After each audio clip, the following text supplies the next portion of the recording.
प्रविश्य मम वाचमिमां प्रसुप्तां सञ्जीवयत्यखिलशक्तिधरस्वदाम्ना अन्यांश्च हस्तचरणश्रवणत्वगादीन् प्राणान्नमो भगवते पुरुषाय तुभ्यम् वंशीविभूषितकरान्नवनीरधाभात् पीतागाम्बरातरुणबिम्बबलादरोष्टात् पूर्णेन्दुसुन्दरमुखाचरविन्दनेत्रात् कृष्णात् परं किमपि तत्त्वमहं न जाने वेदान्तार्थविभासकाय यतये शान्ताय सन्न्यासिने नानावादिनगेन्द्र शङ्खपवये योगीन्द्रवन्द्याय च मोहध्वां ददिवाकराय भगवत्पादाभितां बिभ्रते तस्मै भाष्यकृते नमोऽस्तु सततं पूर्णाय बोधात्मने अज्ञानाञ्जह्नवीतीर्थं विद्यातीर्थं विवेकिनां सर्वेषां सुखदं तीर्थं भारतीतीर्थमाश्रये विद्याविनयसम्पन्नं वीतरागं विवेकिनं वन्दे वेदान्ततत्त्वज्ञं विदुषेखरभारती हरिः ओम्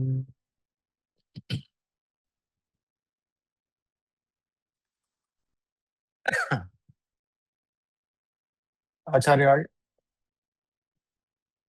whose Janma Divas will be celebrated in the form of Shankara Jayanti across the country. It is to that Acharya to whom we are literally doing Samarpanam of this Upanyasa Karyakrama. In that Upanyasa Karyakrama, we have seen the Charitram until Acharya has settled down in Madrikashrama, especially in along the sides of Vyasa Tirtha. And Acharya stayed there for 3 years to complete the Bhashya. Now, Acharya and Bhashyas. Normally, the yajnas in Karmakanda, which means the sacrifices prescribed in the Karmakanda meaning the former portion of the Vedas. So, Vedas are generally classified into 2 halves, Karmakanda and Jnanakanda. And there is one more Rahasya Bhaga of the Veda, which is referred to as Upasana Kanda, which finds a common field between Karma and Jnana. So the codes of conduct in the Smritis and the stories that are given in detail in the Puranas are absolutely necessary for self-discipline, morality, and upasana in all living beings. But in the commotion and confusion that is created by them, the very simple, easy, and direct method to truth is often not directly revealed in them. That is why you go back to the source called Vedas and again keep yourselves reminded by the teachings of Upanishads. If the Upanishadiya teachings are ignored, then the Mukti Margam will often be forgotten. I have something in mind, that is why I talk in this particular way. It is commonly observed that people advise that why to introduce normal people to Jnanakanda when they are not eligible for Jnanakanda at all. We all know they are eligible for Bhakti and Karma only. So let us only prescribe Bhakti and Karma for them. Why should you even talk about Jnana to them? This question makes sense. Absolutely, it makes sense. But they should not fall off from the absolute path to Jnana. Even while performing Karma, even while engaging in Bhakti, the absolute comprehensive sense of this Sampradayam should be known to him. Let him understand that maybe now I am not eligible for Jnana because I am now, as of now, I have not attained the Chitta Shuddhi. That is why I am performing Karma. That is why I am engaging in Bhakti. But from the absolute sense, I belong to the Jnana Kandam alone. and now I am in the preparatory sense. If this knowledge is not then and there given to a sadhaka, there are huge possibilities that he might totally get distracted and even think that they don't need jnanam at all. Unfortunately, we have seen a lot of people who have done some meticulous sadhanas, totally getting skipped away from the sampradayam and keep arguing that na parameshtyam, na yoga siddhi. In that line, they'll also add apunarbhavam va. Apunarbhavam meaning kaivalya moksha. They'll also tell that, see, I am only going to engage myself in bhakti. I don't want any yoga siddhi in between. I don't want to entertain any other lokas like Swarga Loka Vasa or Atala Sutala Pathala Adi Loka Vasas or or towards up if you go even until Sati Lokam, I am not interested in any Loka Vasa, that is all fine. But in that bundle, they'll also join moksha. We also see a lot of Advaita granthas uttering this. But they are not very serious about it. See, in this slokam that I referred now is from Bhagavatam, in which Vritrasura utters this slokam by telling, Na yoga siddhi, apunarbhavam va, vanchanti yovi bhagavat prapannaha. This is, here he utters the word na apunarbhavam, meaning I don't want kaivalya moksham also. Now, what is the intensity of this word is something that we have to observe. The intensity is very less. He is not very serious about it. One example that we used to give very often is, if you are really interested in the path, you will often tell that I am not interested in the destination at all. Imagine you are traveling through a nice mountain road that has got its own scenic beauty. Maybe somewhere in Stockholm, somewhere in Sweden, somewhere in Switzerland. You see the snow-capped mountains that is very beautiful. Or people often happen to observe the northern lights, okay, which is very beautiful. Or if you're really committed to India, then maybe some places like Darjeeling, some places like Simla, or in all these places you keep visiting. You're actually destined to a particular place. Imagine you're going to some temple and on the way you see the scenic beauty. If people walk Tirupati, the seven hills, they are destined to reach the temple. But on the way, the transition that happens from one hill to the other, one hill to the other, one hill to the other, I have seen people telling that I don't even want to go to the temple. It is enough if I keep walking in the mountains. See, what is the intensity of this? They don't actually mean they don't want to go to the temple. The moment they've started the yatra, they are absolutely going to reach the temple only. But they wanted to convey what they are trying to enjoy. So what they do some slight exaggeration of what they are trying to convey. My guru would exactly used to tell something. Supposedly one person who has paid so and so rupees for a boatman and has gotten into the boat in Varanasi or Kashi. It is evening time and Ganga Harati is happening on the shores. And on the other side of the Ganges, there are some beautiful events happening. So this fellow is on the boat. He has got onto the boat to go to the other side. So while traveling, the boatman also sings a nice song, some very good ragam like Arabi, that which is very close to this person's heart.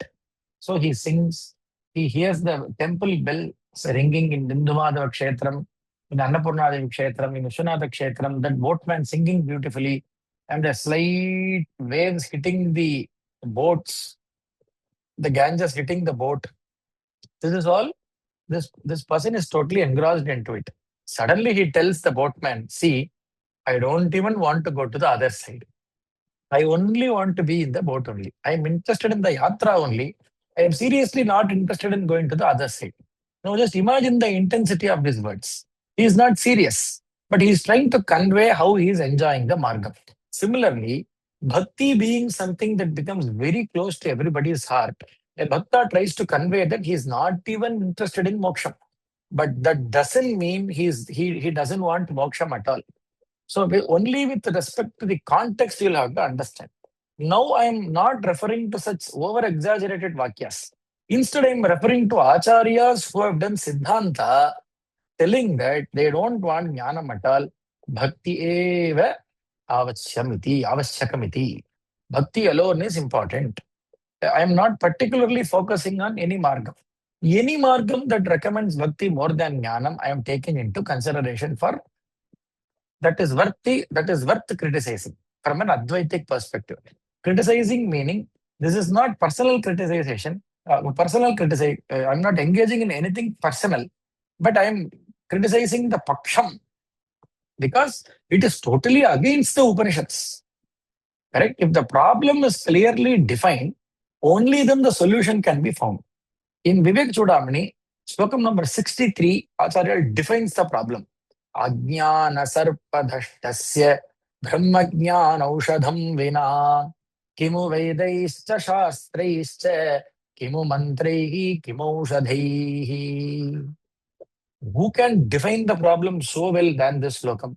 Ajnana sarpadhashtasya brahmajnana aushadham vina. Brahmajnana is the only medicine or the one who is bitten by the poisonous serpent of ignorance. In a very poetic way, Acharya represents, but the idea is the problem is ignorance. If the problem is ignorance, the solution can only be knowledge. There cannot be any other approach. Knowledge can be supplemented by other sampradayas, I mean, by other actions.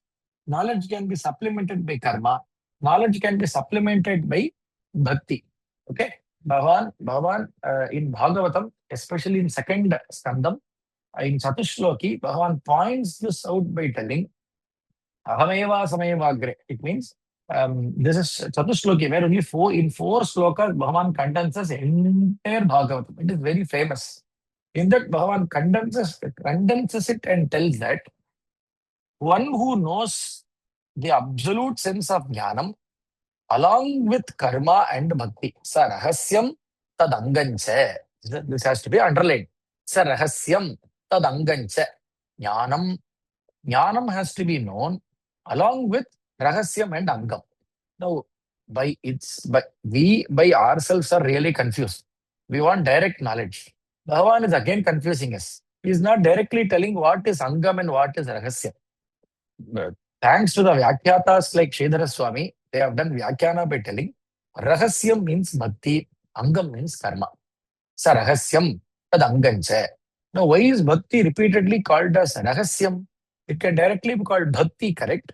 It is always Rahasyam. That is why we only talk about two margams, karma and jnana. Upasana is not even considered because it is considered to be Rahasyam.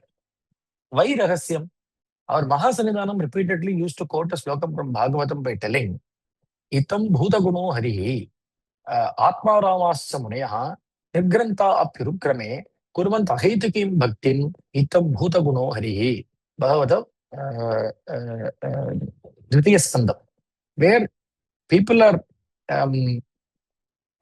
astonished by Sukacharya starting to recite Bhagavatam. Sukacharya is a Nirguna Brahmanishta Jnani. How can he engage in Upasana Karmas? How can he engage in Krishna Bhakti? People were surprised to know that. But Acharya tells here, our Mahasanidhanam refers to this slokam by telling, you cannot figure out why Shukacharya tells Bhagavatam, correct? That is why it is Rahasyam. You cannot tell a reason why somebody does Bhakti. If you could figure out the reason, if you could figure out a reason why somebody does Bhakti, sorry to say that is not Bhakti at all. You cannot have reason. If you have reason, in Bhagavata Saptamaskanda, Prahlada condemns them by telling, if they have a reason to do bhakti, they are not bhaktas, they are vanikas. Savai vanike. Savai vanike. Somebody comes and talks to you. Okay, nicely they talk. Hello, sir. How are you? And you reply, oh, yeah, I am doing great, sir. Sir, did you have food? Yes, I had food. Are you having proper sleep and everything? Yes, sir. I was just wondering how you are doing. I'm doing fine. Okay, okay. Now, I wanted to ask you something. This fellow is coming there only. He did not want to inquire you at all. He has got something in mind for which the moment he puts forth that request, his he will, the moment he does it, you will immediately identify there is no genuinity in him inquiring you at all. Similarly, you go to Bhagavan and tell, hey Vishwakarma, hey Vishwasrishtikarta, all this, Bhagavan will be very happy. Suddenly you give a petition to him and he thinks that, oh, you came for this, is it? So I thought you are genuinely praising me. Now we are talking of people who has gone this genuinity. That is why Acharya, particularly Mahasandanam, refers to this slokam by telling, Itam bhuta guno harihi. You cannot figure out the reason why Vyasacharya did bhakti. You cannot figure out the reason why Sadashiva Brahmendra did bhakti. You cannot figure out the reason why Chandrasekhara Bharati Mahaswami engaged in Nitya Puja. How can you figure out a reason? You can interpret it through 100 ways. But I'm talking purely from Shastric perspective.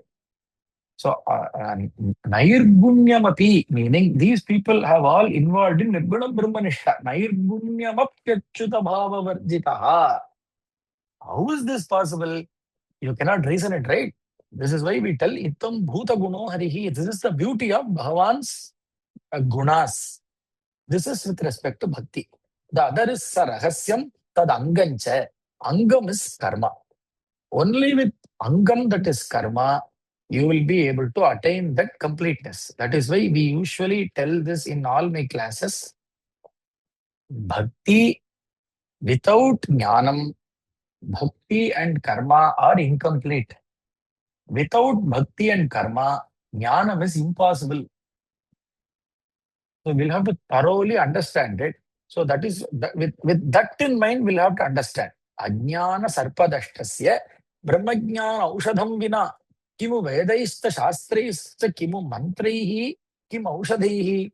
It should not be considered that Acharya is condemning all the margas.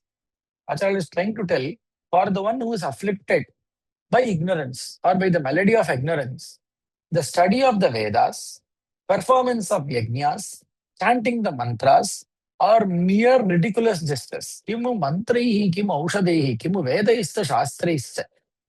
See, if the problem is ignorance, why is he not focusing on knowledge? What is he doing with respect to all the mantra chanting and the shastra vicharam, etc.? It should not be understood as though these are of waste of time. No. He's trying to tell they are not the direct cause of jnana, not the direct cause of moksha. Jnanam is the direct cause. But Vedadhenam, Shastradhenam, Sangha Vedadhenam, all the mantra patanam, or mantra japam, Parayanam, everything are indirectly helping us to attain Chitta Shuddhi, through which you gain the eligibility to do Vedanta Shravana in front of a Guru.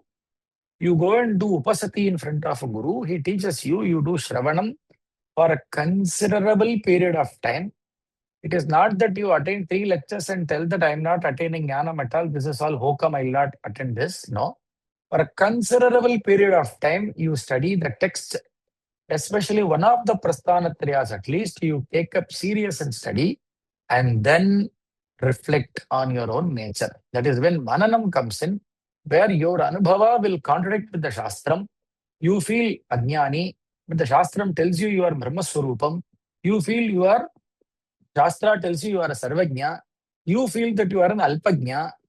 The Shastra tells you are a Sarva Shaktimane, but you cannot feel the Shakti inside you. You don't feel you are Ishvara. You don't feel you are Brahma.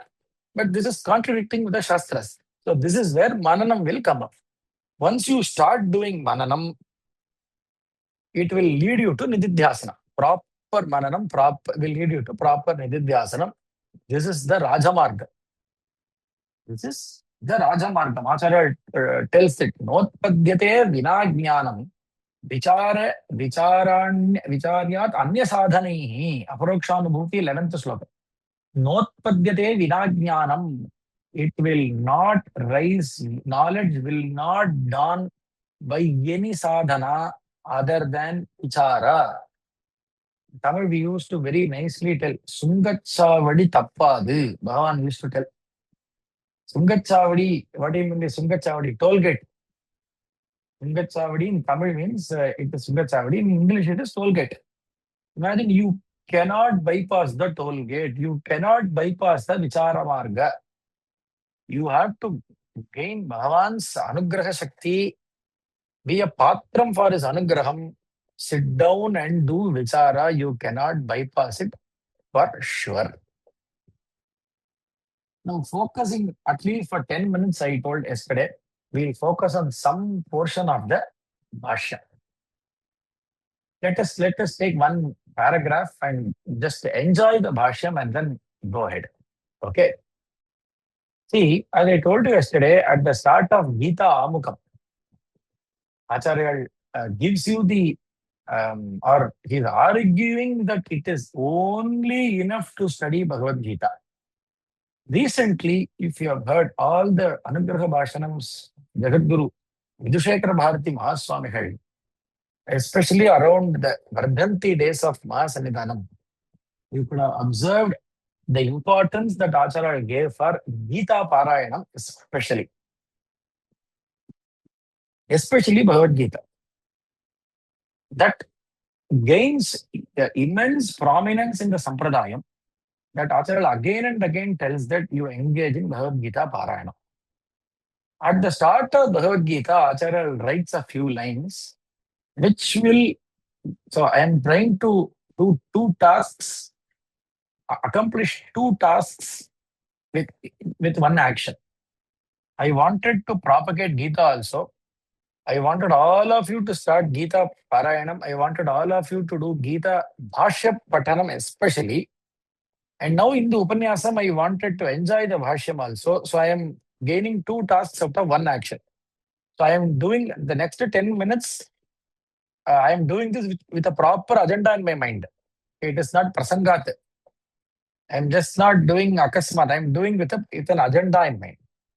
I'm just referring to the Bhashya. Acharya writes, Sacha Bhagavane, Jnana Aishwarya Shakti Bala Virya Tejobhihi Sada Sampanna.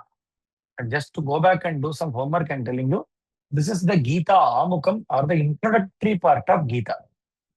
Bhagavan is getting described here, especially Bhagavad-pada's Ishta Devata, or as the context is Bhagavad Gita, Krishna is taken up. Such a Bhagavan, Jnana, Aishwarya, Shakti, Bala, Virya, Tejobhihi. I used to, whenever I read this, I'll ask myself, Porma, is this enough? How he defines God, how he defines Krishna. Jnana, Aishwarya, Shakti, Bala, Virya, Tejobhihi, Sada Sampannaha. He is endowed with all that was enumerated now. Sada Sampannaha, meaning at any point of time, meaning that even during the Avatara Kalas, none of these qualities are left out. Sada Sampannaha, Trigunatmikam Swam Mayam Mula Prakritim Vasikritya. Trigunatmikam, that Devi who is endowed with three gunas. What are the three gunas? Sattvam, Rajas, and Tamas. If you want reference, Bhagavad Gita 7th chapter, Devi Hyesha Gunamayi, Mama Maya Duradhyaya, Mamayavaye Prabhadyante Maya Metam Tarantite. Trigunatmikam Swam Mayam, his own Maya. So Maya is totally dependent on him. See how nicely all these are getting covered here. Maya is not an independent entity. If Maya is an independent entity, Brahman will become an independent, Maya will become independent, Dvaitam comes into existence. So Bhagavan prefers Mama Maya, Swam Mayam, Swam Mayam Mula Prakritim Vasikritya. Now what is the nature of Bhagavan? Ajaha, Avyayaha, Bhutanam Ishvaraha, Nitya, Shuddha, Buddha, Mukta, Swabhavaha, Apisanne. Now if you are a Sagunopasaka and also trying to enter into Nirgunopasaka, this is our land. Acharya has now given us both the extremes. Jnana, Aishwarya, Shakti, Bala, Virya, Tejobhihi is Sagunam. Nitya, Shuddha, Buddha, Mukta, Swabhavaha is Nirgunam. Okay, so Jnana, Aishwarya, Shakti, Bala, Virya is not Nirguna description. The same way, Nitya, Shuddha, Buddha, Mukta, Swabhavaha is also there in Sagunam as well as there in Nirgunam. Apisanne, meaning without losing his original nature. How will Bhagavan do avataram swamayaya, using his own maya? Dehavan iva. He appears as though he has got a body. Dehavan iva. Jata iva cha lokanugraham kurvanne lakshyate. The only sole intention here to take up this avataram is to do lokanugraham. What do you mean by lokanugraham? If you know Bhagavad Gita only, this will make some sense.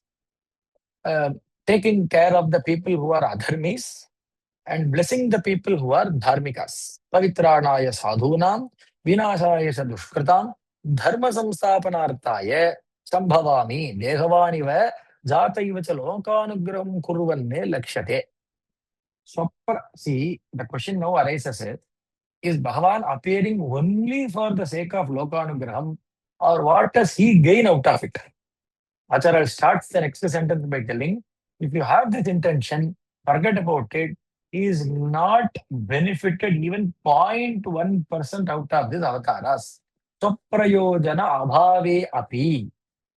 Swaprayojana abhava. Abhava means absence. Absence of swaprayojanam. Swaprayojanam is swartha labham. Is there any self-benefit? Just to the contradicting this fact, Bhagavan tells in Bhagavad Gita, Name partasti kartavyam, Trishu lokeshu kinchane, Nanavaptam avaptavyam, Vartaye vacha karmani. There is nothing to be done by me. There is nothing to be attained by me. But still I keep engaging in action. Right, Arjuna? Similarly, you also engage. Swaprayojana abhavepi, bhutanu didrikshaya, vaidikam, dharmadvayam, Arjunaya shoka moha mahodhadau nimagnaya upadidesha. Gunadi, this part I am just omitting because it will take a lot of time. I am just going towards something. Tam dharmam bhagavata yathopadishtam. This dharma, meaning that this Bhagavad Gita, contextually meaning this dharma. When Arjuna sat down with sorrow in his heart, immediately Bhagavan started to recite Bhagavad Gita, meaning console Arjuna through Jnanopadesha. That is Tam. Tam is that Dharma. Tam Dharmam. That Bhagavad Gita. Bhagavata. By Bhagavan. Yatha Upadishtam. As advised by Bhagavan. Yatha Upadishtam. Vedavyasaha Sarvajnaha Bhagavane Gitakyaihi Saptabihi Slokasataihi Upanipabandha. Tam Dharmam. So there is second Vyakti here. Till now there was only one Vyakti. Who was that? Bhagavan. Such a Bhagavan, Jnana, Aishwarya, Shakti, Bala, Virya, Tejobhihi, Sada Sampannaha, Nitya, Shuddha, Buddha, Mukta, Swabhavaha, Bhagavan. So, Bhagavan Krishna, who told the Gita, is defined. Correct? He is given supreme definitions, making him the Paravastu. He is defined, well defined and kept. Now, coming to the second Vyakti. Vyakti is a character. Second Vyakti comes in. Who is the second Vyakti? Tam Dharmam. Bhagavata yata upadishtam, as given by Bhagavan, Sarvajna Bhagavan Vedavyasa. This Vedavyasa comes into picture now. This Vedavyasa again, who has condensed or represented the Upadeshas in the form of 7, namely under the name Gita. Gita Kyehi. This is how Bhagavad Padal represents it. Gita Kyehi. Akhya means name. Gita Kyehi, in the name of Gita. How many slokas are there? Saptabihi Slokasataihi. 700 slokas. Vedavyasa wrote this down. Now you might question. See, it was the Paravastu who told the Gita. Who is this Vedavyasa? Somebody randomly coming and writing it. So Bhagavad Padal answers this by telling, no. He is not a random person. Vedavyasaha Sarvajnaha. He is an all-knower. Sarvajnaha. And he is also an avatara. Bhagavane. So he is Bhagavan. He is Sarvajnaha. So he was able to write down the Gita. Okay. Two Vyaktis are now cleared. Shloka Satehi Upanipabandha. Upanipabandha meaning tying the entire Upadesha in the form of a rope called Bhagavad Gita. Done. Now the next paragraph. Tadidam Gita Shastra. Now that Gita Shastram, that which was told by Bhagavan, that which was written by Bhagavan, Tadidam Gita Shastram, Samasta Vedartha Sara Sangraha Bhutam. If at all there is an advocate required for Bhagavad Gita, to promote Bhagavad Gita, I don't find a better advocate than Acharya. There is no better argument than this statement. Acharya is literally asking you, why do you even hold any other textbook with in your hand? Why? Samasta Vedartha Sara Sangraha Bhutam. This is the quintessence of the entire Veda Shastras. You combine the entire Veda Shastras, this is going to be the essence. Samasta. Oh, any word that occurs in the Bhashyam is not an exaggeration. You'll have to have this in mind. Just like that, no Vakyam will come. So Acharya means whatever he writes, that is what is the definition of Arjavam. Samasta Vedartha Sara Sangraha Bhutam. Unfortunately, it is Durvigneyartham, meaning it is difficult to comprehend. That is where you need the third Vyakti. This Durvigneyartham is the bridging gap in between two things. But on one side, you have the Gita Bhakta, who is Bhagavan himself. Yasvayam Padmanabhasya Mukhapadmati Vinishrita. The Gita which directly came out of the mouth of Padmanabha, which was written down, penned down by Vyasa. The problem was Durvigneyartham. It is still tough to comprehend, meaning till the times of Acharya. Durvigneyartham. That is where Acharya comes in. Tad artha avishkaranaye aneka vivrita pada padartha vakyarthanyayam api. Many people have tried attempting by writing a commentary for the Bhagavad Gita and they have miserably failed. Atyanta viruddha anekartatvena. They just give you the exact opposite meaning of what Bhagavan intended, what Vedavyasa intended. Okay? So normal people, laukikaihi grihyamana upalabhya, for a common man to understand this Bhagavad Gita, again and again I'm referring, which was told by Sarvajna Bhagavan, which was written down by Sarvajna Bhagavan. Now who comes into picture? Somebody who has to elaborate on the meanings of, the intended meanings of Gita. That is where first time Acharya uses the word aham.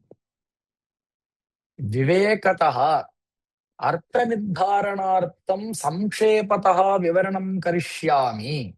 This is where Acharya writes aham. Probably the only place where Shankara comes into existence. Till then you cannot see Shankara at all. Only the subject matter prevails. Kanakadara subject matter prevails. Viveka Chudamani subject matter prevails. There is no Shankara at all. Can you see Shankara in any of the texts? No. There is no availability of Shankara at all. In no Palashruti, Acharya completes by telling him, I have written it. Here immediately this aham up. That is the beauty. This aham has got a deeper meaning that we think what it is.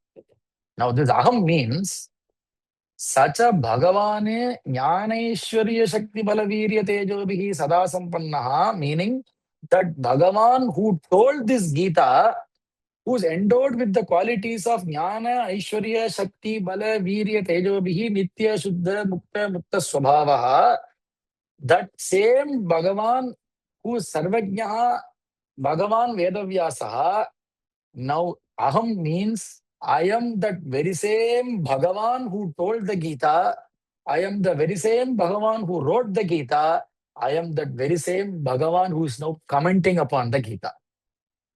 Why should you have to insert it like this? Why do you have to why do you have to interpret it this way? Which means if the Gita was told by a normal person, if the Gita was written by a normal person, then the commentary can also be written by a normal person. If the Gita is told by Swayam Padmanabhasya Mukha Padmat Vinishrita, if it was told by Padmanabha, if it was written down by Padmanabha, how can a normal person comment on it? This aham cannot be reason, he cannot intend to have a meaning that he is normal. This aham means I am that very same Bhagavan. So this aham here means I am Swayam Shankara himself. Aham Vivekataha Artha Nirdharanartham Samkshepataha Vivaranam Karishyami. I now intend to give you the meaning of that very same Gita, which was found to be tough to comprehend by a common person. See, this is only, see, what I'm trying to do is, when you want a child to eat something, the child will normally immediately tell, I don't want to eat. So what the mother does is, if the child starts to taste it at least for a bit, it will naturally like it. So to make the child taste is a very difficult task. It is not as easy as we think. So what will the mother do? She'll hold the child, control the child, open its mouth, and apply some honey in the child's mouth. Once she does it, it is now the headache of the child, which will keep following the mother. Amma, give me some more honey. Amma, give me some more honey. So the moment I have now applied honey, okay, I have now applied honey in your thought process. Now you see, you will follow Bhagavad Gita Bhashyam for yourself. If one paragraph could have such intensity, imagine the rasa that you will get after studying the entire Gita Bhashyam, a prasanna gambhira, rauda gambhira Bhashyam. So you will enjoy studying it. Asya Gita Shastrasya Samkshepataha Prayojanam Param Mishreyasam Sahetukasya Samsarasya. So Acharya continues by continuing with the Bhagavad Gita. Similarly, Sutra Bhashyam. Similarly, the Upanishad Bhashyas, etc. Acharya, for a particular reason, selected the Dasopanishad that was enumerated yesterday. Everywhere you see there is Taratamya. Any two Devata Bhaktas come together, they start fighting. So Acharya particularly made it a point to select the Upanishads in such a way where none of your Devatas are available. But nobody can fight with the Dasopanishad Bhashya. Nobody can find out a way to tell Vishnu is greater than Shiva, Shiva is greater than Vishnu. No, Subramanya is greater than both these. No. All the three are surpassed by Devi. No, Ganesha being the best, he is number one. No, Surya is the brightest one compared to all. Even among the 6 important devatas from whom the Shanmathas came out, you cannot find a way to fight. Particularly, Acharya avoided all the Upanishads which talks about Devata, Paratvam, etc. I don't want to go deeper into it because a lot of sentiments might get hurt. I don't want to look into the origins of the Upanishads which talks about Devata, Paratvam, etc. Upanishads talking about one Devata higher than the other. All those sources I don't want to disturb. Just because Acharya has referred only to the primary 10 Upanishads, we stick to the 10 primary Upanishads alone. Especially if you start studying the Upanishad Bhashyam under the guidance and following the Sampradaya. So that has to be mentioned. Though it is all available to all, though my telling is not going to stop anyone from reading, it's not going to, I'll not be perpetually be able to stop anybody. But still, when you look into the Sampradaya has got some do's and don'ts. Even yesterday, we discussed about the Sutra Bhashyam recited by a particular girl. So that is just an happening that I told. So that which do not encourage anybody to read the Bhashyam if they are not eligible to do so. So that was just a notion of fact that was given. So just wanted to clarify that also. In association with a Peetam or in association with a Guru, fitting into the rules of the guru, however he advises you to do, will have to follow those steps to read the Bhashya. Given having told that, Acharya at the start of Ishavasya Upanishad, see, this is pure Swanubhava.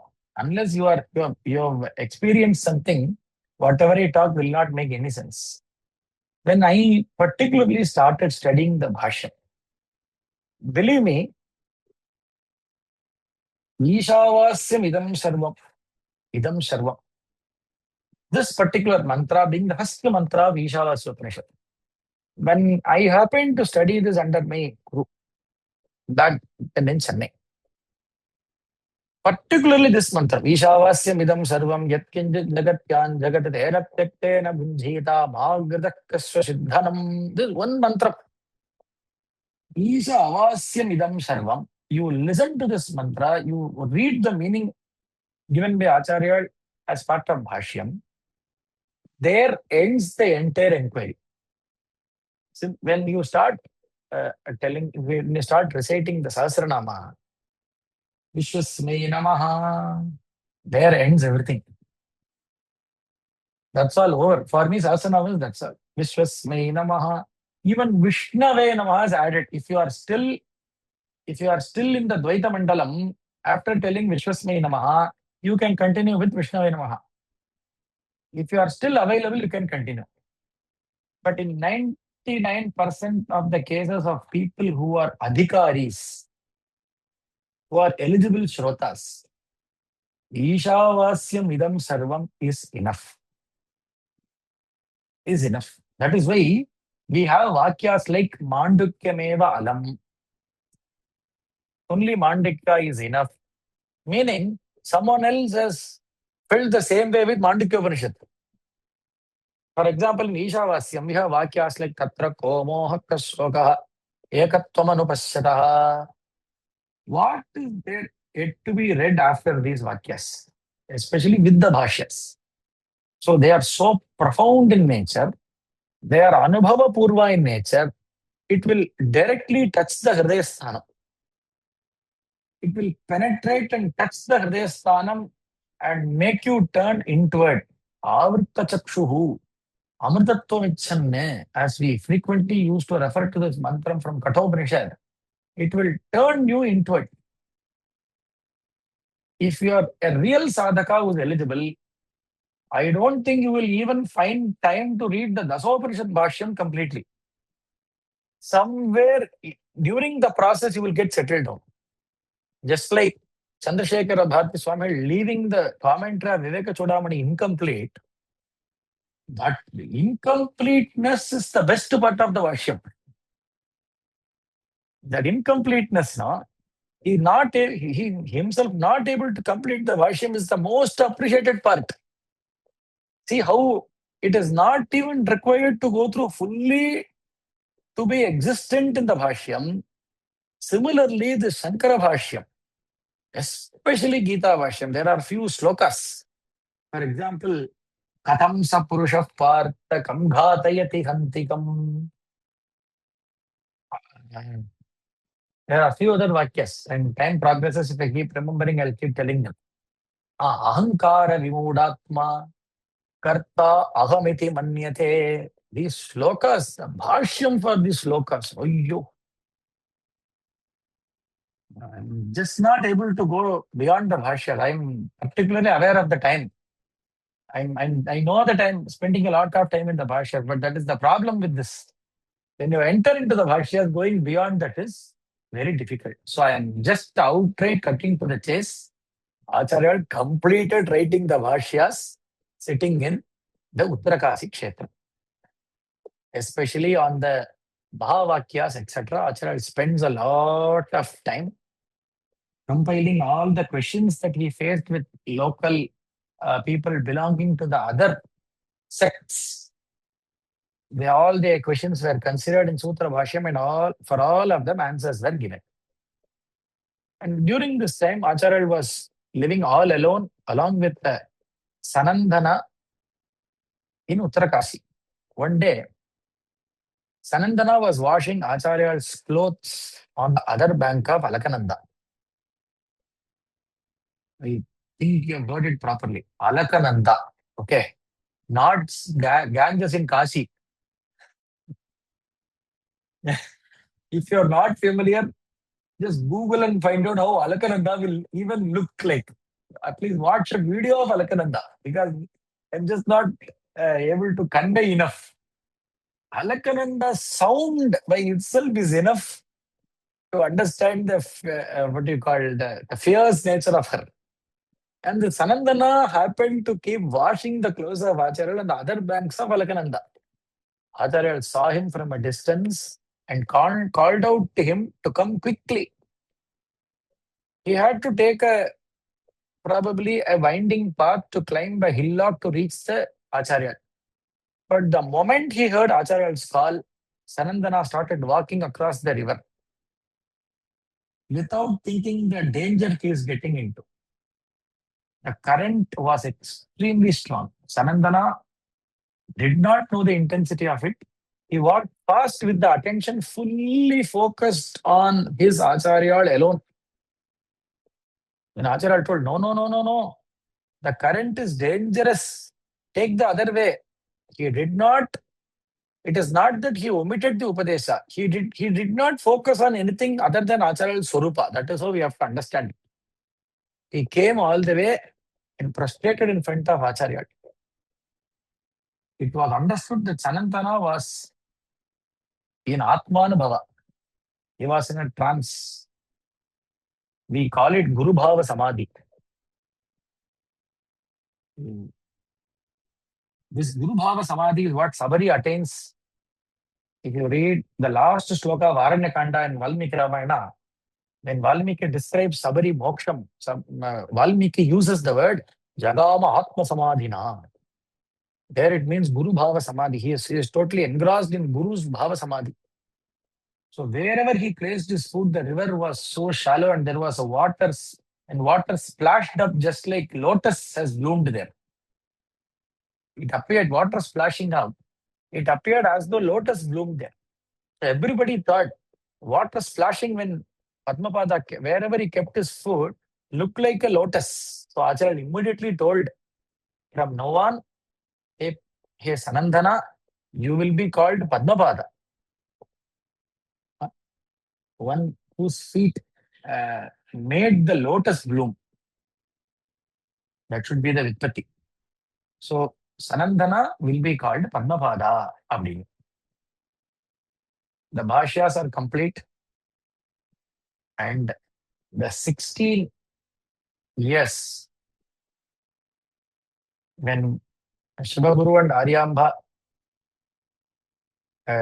did penance in Vadakkannatha Swami temple, and Shiva appeared in the dream and gave them a boon of a child that he himself will be born. The story that we saw on day 1. When Parameshwara blessed them with a child and told that the child will not live for long, he only gave 16 years to the child. And now, when Acharya settled down in Uttarakashi in the age of 13, 3 years as he took to complete the Bhashyas, that 16 years has got completed. Now he is Shodasavaya. He is 16 years old now. So Acharya completed the Bhashyam, and the disciples along with Acharya told, now having completed the works, can we also visit Kedaranatha Kshetra?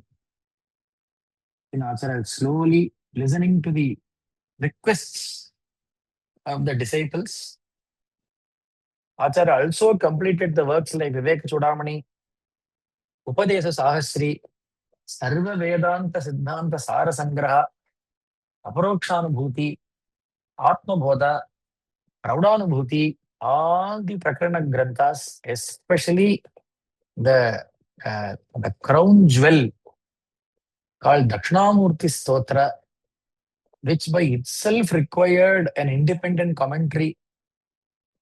The Vartikakara later, in the name Manasollasa. So all these were completed during the Vijaya Yatra from Badri to Kedar. So once the disciples expressed, Acharya also fulfilled it and told, let us proceed towards Kedar. The path was a real difficult one. So they again have to cross Nanda Prayag. They reached a place called Kalpeshwara, which is also called the fifth Kedar. After passing through places like Gopeshwaram and Anasuya Devi, they reached a place called Rudranath, which is the fourth Kedar. So all these places, you have to imagine, they stayed, they took bath, they did their anhikas, anushtanas, upadeshas, then proceeding. Then they moved to Tunganath, which is the third Kedar. And more people started to know about Acharya. So in every village, as small as it can be, that is not an issue, but the people there came, did namaskara, sat with Acharya, took his upadeshas, as Bhattatri rightly puts it. People who come and take darshanam Guruvayurappa daily, antavagyam jananam. Similarly, we think those people who are contemporary to Acharya, those villagers who had his darshan on a daily basis, antavagyam janana. So from Tunganath, they arrived at Sonitapura. And from Sonitapura, they went to Uttarakashi. Likewise, in every kshetram, they stood, they stayed, they did puja, and they crossed the second Kedar and they arrived at Narayanasthana. Passing through Mahishamardhini, Sakambari, they reached a place called Gauri Kunda. Okay? So this is where Gauri had done penance. A famous story from Skanda Purana, etc. Towards Parameshwara. Devi did penance.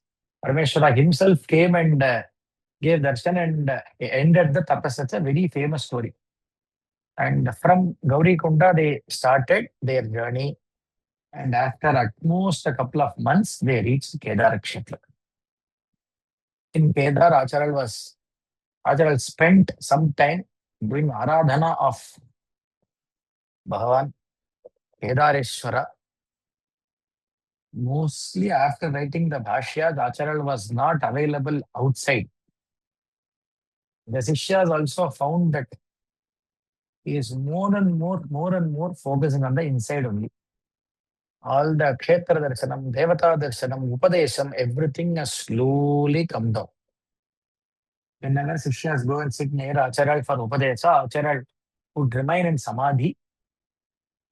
If there is a special blessing for the disciples, Acharya would utter a few slokas in a very peaceful, slow tone. Acharya would recite, Kimapi satata bodham kevalananda rupam nirupamamati velam nityamuktam nirigam niravadi gaganabham nishkalam nirvikalpam hृदि कलयति विद्वाने ब्रह्मपूर्णं समाधौ.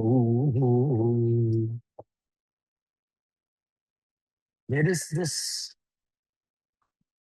uncomprehensible, undefinable, inexplicable, uninterrupted awareness,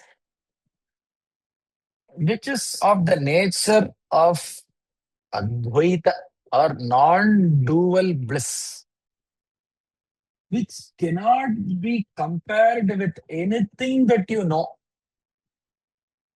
which is way beyond which is way beyond anything that you have ever experienced. Nirupama ativelam nityamuktam niriham. The radiance of the ever available or ever free Atma, that which is still untouched by your alpa kamas and alpa karmas, which is available everywhere, like which is boundless, just like space. Niravadi Gaganabam Nishkalam Nirvikalpam, which cannot be segregated into parts or divisions, which is objectless awareness. Like the Upanishad puts it forward, Asti it evopalabdha, that Purna Brahman is being experienced by me in my heart. Hridi kalayati vidwane Brahma Purnau Samagadau Kimapi Satata Bodham Kevalananda Rupam. Viveka Chudamani, slokam number 409.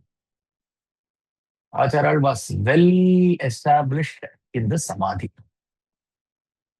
The disciples who were all sitting outside used to think, will we even get back Acharya in the same way? It seems Acharya has settled down. He's not planning to even continue his yatra. It seems he's settled. Days go by.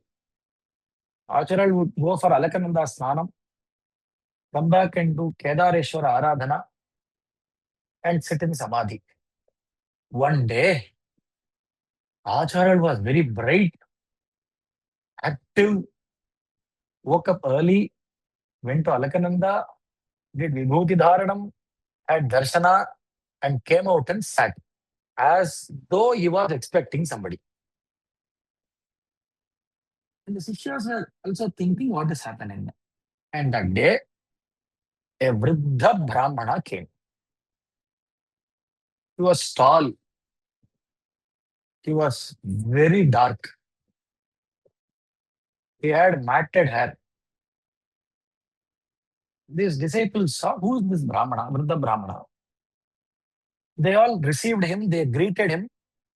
He was an unusual visitor. He came. After formal inquiries, he casually discussed with them about the life in Himalayas, their bhiksha, how is the snowfall, how is the temperature, everything. And they took this old man after giving him the required respects to their Acharya. This old man was very, what do you call it, not as submissive as the other devotees would normally look like. He told, is your guru the one who has written the Bhashyas for Prasthanatraya? Padmapada and all were like, he is the most revered guru of us. No, I've heard about him. Let me meet him. Padmapada took the Vriddha Brahmana to their Acharya, and surprisingly, Acharya stood up and received him. And all the disciples, especially Padmapadacharya, was there with him. But even at that point where the Vidya Brahmana asked, looking at the Acharya, telling that, wow, I've heard that you've written the Bhashyas. I've heard the innate, profound nature of it. I just wanted to know more about it, so I thought of asking you only. So they naturally started their conversation with some Veda Bhaga, and they started, the argument became intense, and the Brahmana told that, I heard that you have written the Bhashya on Brahma Sutras. Yes, that is a considerable achievement. What is a considerable achievement? What do you mean by considerable achievement? Acharya was very submissive. But this Padmapada and all, no, they're all they'll all be submissive only in the Acharya. That is how disciples are. On other places, no, they will defend their Acharya like anything. Just like Sugriva and Ramayana. The moment he got hold of Ravana, he jumped to the other side and kicked him. On the very first sight, he didn't respect Ravana at all. On later inquiry, he told that I didn't see Ravana there. I saw a person who can be called a Ramadrohi. The moment I know him, Ramadrohi should not survive. That's all. I don't know. Right or wrong, I don't know. If he is not in good terms with my Acharya, that's all gone his. That is how Sugriva was. Padmapada and all not of that character, but I'm just trying to find a similarity, that's all. They were really proud of their Acharya. But the conversation went ahead and it entered a particular phase where they were inquiring deep about the Punarjanma Prapti or Jiva's Yatra as discussed in the sutras. So there were a lot of questions asked, and Shankara Bhagavad did not take even 1% tension in his mind. He kept answering. The Brahmana would pose questions, Acharya would answer, questions, answer. And the beauty was, during the conversation, frequently this Vriddha Brahmana would turn his attention towards Padmapada and asked, how was that question? He used to pose a question and ask, how was that question? It was as though he was triggering Padmapada. See, he is already offended in him asking questions to his Acharya. He was actually triggering him. How is it? Huh? How is this question? Padmapada slowly started to understand this is a no normal person.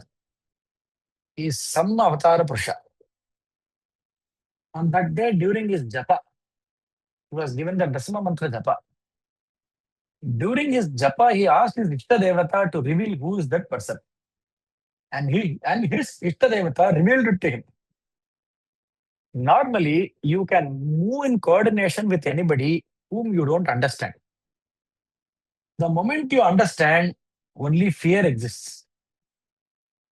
Have you seen small children coming to Maha Sannidhanam asking questions and going away? Because they have not understand the Panditya of Maha Sannidhanam. We are not able to do the same because for us it is very difficult. What will Acharya think of this Muda going and asking him questions? Who am I even to ask? But the child will not think of anything. It will just like that go and ask Acharya, I have a doubt. Acharya will ask, Papa, what is your doubt? This is it. He'll answer. Give a fruit and the child will come away. It was all possible because that ignorance there is actually serving a purpose. Similarly, till yesterday, Padmapadacharya was very cool. He was answering. He was a part of the conversation also. Today, having known he is sitting there, just like yesterday, as the Vriddha Brahmana turned towards Padmapada and asked, how is this question? Immediately it stood up with folded hands. Shankara Sakshat, Vyaso Narayana Swayam. Tayo Vivade Samprate Kinkara Kinkaromyam. In one end of this conversation, I have Shankaraha, who is Shankara Sakshat. To the other side, this Vriddha Brahmana is none other than Vyaso Narayana Swayam. Vyasacharya has himself come all the way down to do inquiry on the Sutra Bhashyas. In between this conversation, Tayor Vivade Samprapte Kinkara Kinkaromyaham. I am a servant here. What is the role of me here? Kinkara Kinkaromyaham. See, he is Narayana himself or Shiva himself. What can I, a servant, say about or comment on this discussion? There is nothing. I am just a Bhagyavan sitting here. That is why I gave a description. He was tall, dark, with matted hair. Nothing in similarity to the Vyasa's photo that we have today. You can ask me where I found this description. Abhrashyamaha Pinga Jata Baddha Kalapaha Pram Shuddhandim Krishna Murgadvaf Paridhanaha Sakshan Lokan Pavayamana Kavimukyaha Parasarya Parvasarupam Vibrunote Abhrashyamaha. He was so dark. Abhrashyamaha Pinga Jada Baddha Kalapaha Pramshuhu not tall. At least 6 feet tall. Dark, tall with matted hair. This is how Mahabharata describes Vyasacharya. I was thinking if somebody could paint Vyasa like this, it will be very nice actually. Abhrasya Pinga Jata Baddha Kalapaha. And for us, If we have not described the scene between Shankara, Vyasa, and Padmapada, then for us, Shankaram, Shankaracharyam, Keshavam, Bhadarayanam, Sutra Bhashya Krutau Vante, Bhavantau Punaha Punaha. For us, they both are our Margadarshis. Once the discussion was over, Vedavyasa felt very happy. Oh child, I came running to see you. What an Herculean task that you have accomplished. There is one more reason for my visit. You have written the commentaries in the allotted 16 years. Let you live for another 16 years to do pravachanam of this bhashya. So 16 plus 16. Shankara gave 16. Narayana came and extended that 16. See, they have competition in between them. Definitely there is some sort of competition that exists. That exists. In what competition exists? In doing anugraham to us, competition exists. They both fight. Absolutely, they fight. For what? Who's going to bless us more is the fight. So let us look at everything from a healthy order now. So once this beautiful conversation was over, Shankaracharya, who has got his life rejuvenated now, is now all active, energetic, and outward. He wanted to propagate it now. So he started gradually proceeding downhill. They had a sankalpa in mind that the next point, next stop is, or a bigger stop is, at the place of Kumarila Bhatta in Prayaga Kshetra. So that will be the next task. Kumarila Bhatta was a great Mahapurusha who existed just before the timeline of Shankara, who propagated the Karmakanda Bhaga of Veda to all the Brahmanas, propagated Karmakanda to all the Varnas. With respect to their Varna, they can follow the Karmakanda part of Veda to which they are eligible for. Karmasu Atmochiteshu, whatever you are eligible for, you have to exist, you have to continue in that. So this was the aim. So on the way, they came downhill. They crossed Kurukshetra. They crossed Indraprastha.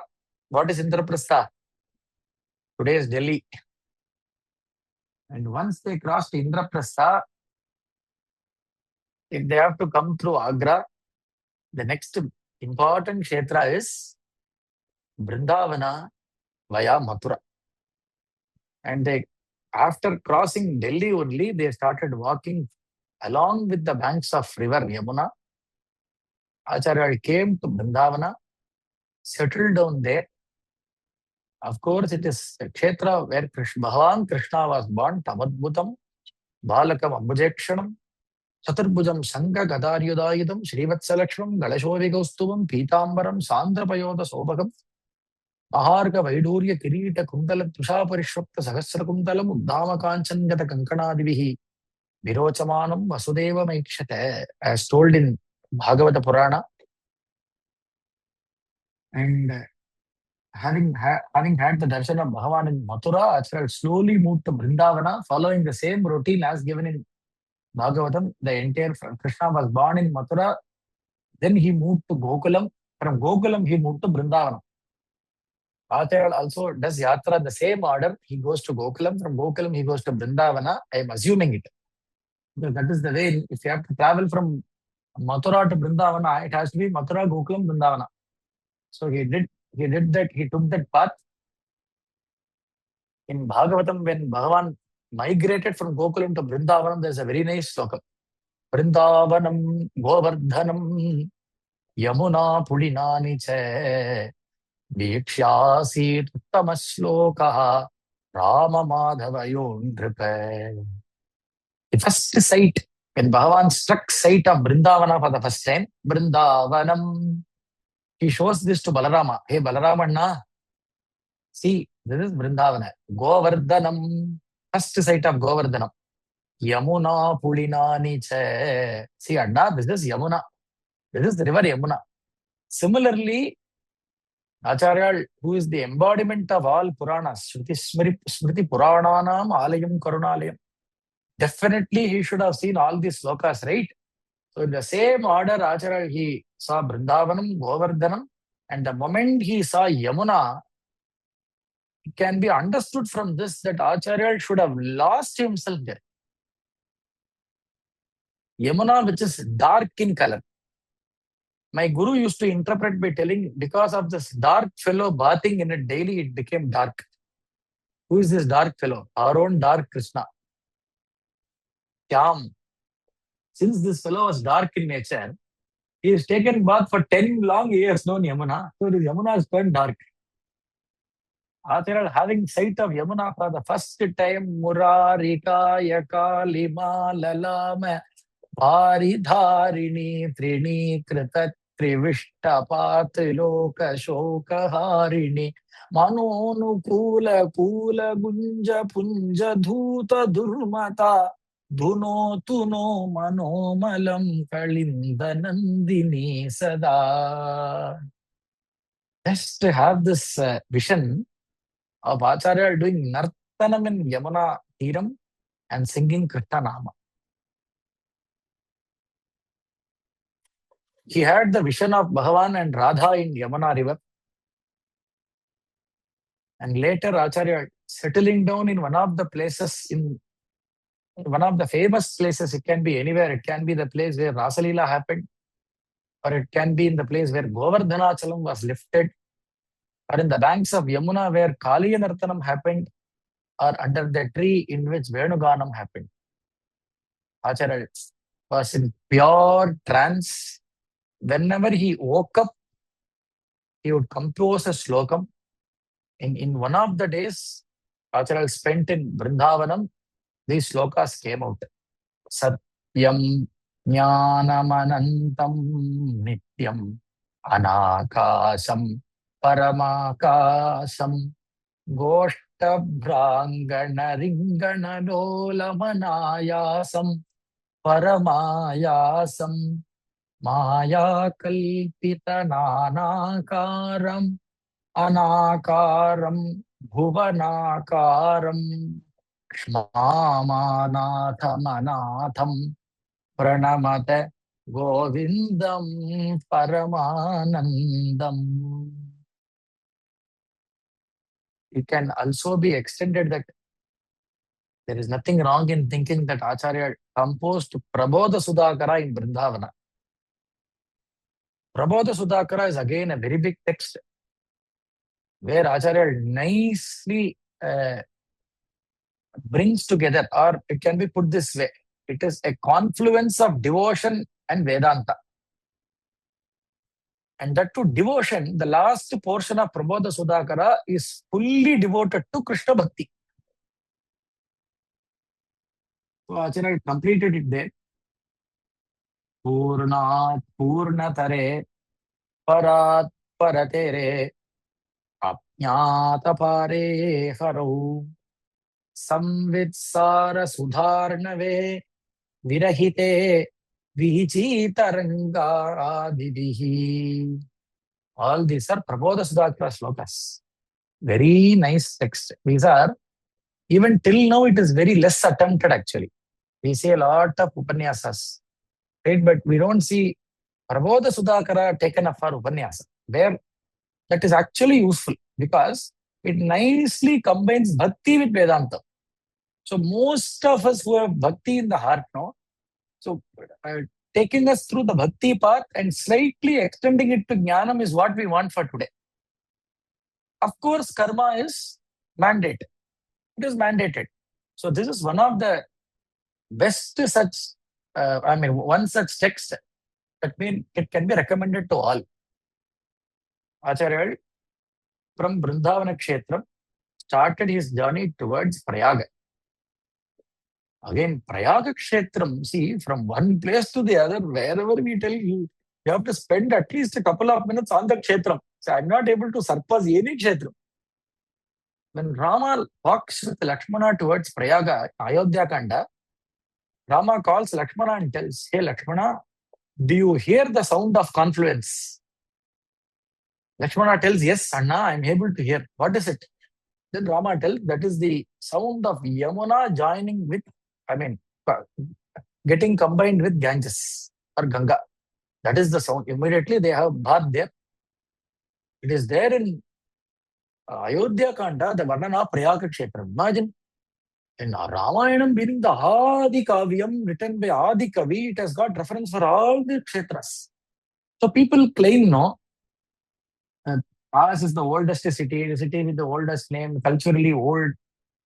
We are not in the race at all. We don't bother those arguments at all. We are well settled with the idea that there can be nothing older than this particular way of life. That is the Sanatana Dharma. There is no argument at all. So don't go for any argument. Any argument you go, you will waste a lot of time there. You know, you enjoy. My guru usually used to tell, if you have understood, if somebody has understood, there is no need to tell him. If somebody has not understood, don't tell him, he will not accept it. He is going to argue. Okay. So unless he comes and asks you, if he raises a doubt and he asks you, you tell him. But if you go for something of this kind, it is not going to be fruitful in nature. So taking all this with respect to Prayaga, Acharya walks. Prayaga was the place where Kumarila Bhatta lived. Acharya came. He saw a lot of Brahmanas leaving Prayaga Kshetram towards Kashi. They were approaching Kashi Kshetram. Acharya asked those people, why is it you're all leaving? Then they told, our Kutastha Purusha, Kumarila Bhatta, is sacrificing himself. Now, why is there a further reason for us to stay here? Then Acharya, just like in Valmiki Ramayana, when Sarabhanga was about to leave his body for moksha, Rama was told that he ran towards Sarabhanga ashram. Similarly, when Acharya heard that Kumarila Bhatta is going to leave his body, Acharya came running towards this ashrama and he saw Kumarila Bhatta sitting inside fire. He is sacrificing his body. The story behind this is, he wanted to take out on the Buddhists. He wanted to criticize Buddhism. But it was not enough, only the textual knowledge. So what he did was, he joined one of their ashramas, just like a Buddhist sadhaka, and studied Buddhism completely. And when he was undergoing this study, those people who criticized the Sanatana Dharma, unknowingly Kumarila Bhatta wept. They figured out that this is not Vanamangasna. Then he was sent out. Then having gained the knowledge from their ashrama, he criticized them, for which they were not able to answer at all. And at a particular point, they were all fighting to take control over rajas or kings. If you control the king, then naturally the matha will spread. So all Bauddhas, Jainas, they were all trying to brainwash the raja first. Similarly, one of the kings was under the Buddhist monks. Kumarila Bhatta went there and challenged them. The challenge reached to a particular point that they told, both of you have to jump off a cliff, out of a cliff of a mountain. Whoever will survive, their matha will win. The other side did not even volunteer. But Kumarila Bhatta, you have to hear Mahasanidanam telling the story. Now, once this challenge was placed, you have to see Kumarila Bhatta, he started tying his dhoti and he started climbing the mountain, Mahasanidanam used to tell. For Odane Eritar in the Malaya, he immediately started climbing the hill to accomplish it. So he went there and told, if the Vedas are the only authentic pramana that is available, then I should not be affected. He jumped, but there were minor injuries to his eyes. He lost his eye. For that, he gave a samadhana that I questioned the authority of Vedas before jumping. I should have declared that the Vedas are the Parama Pramana. I should have declared. But instead, I posed it as though it is a question mark. It is not a question mark. Similarly, Prasangata, I remember of something. During the war between Indrajit and Lakshmana in Ramayana Indakanda, there is a similar instance. Lakshmana finds it very difficult to kill Indrajit. Okay. So at that point, what happens? Lakshmana takes up an arrow.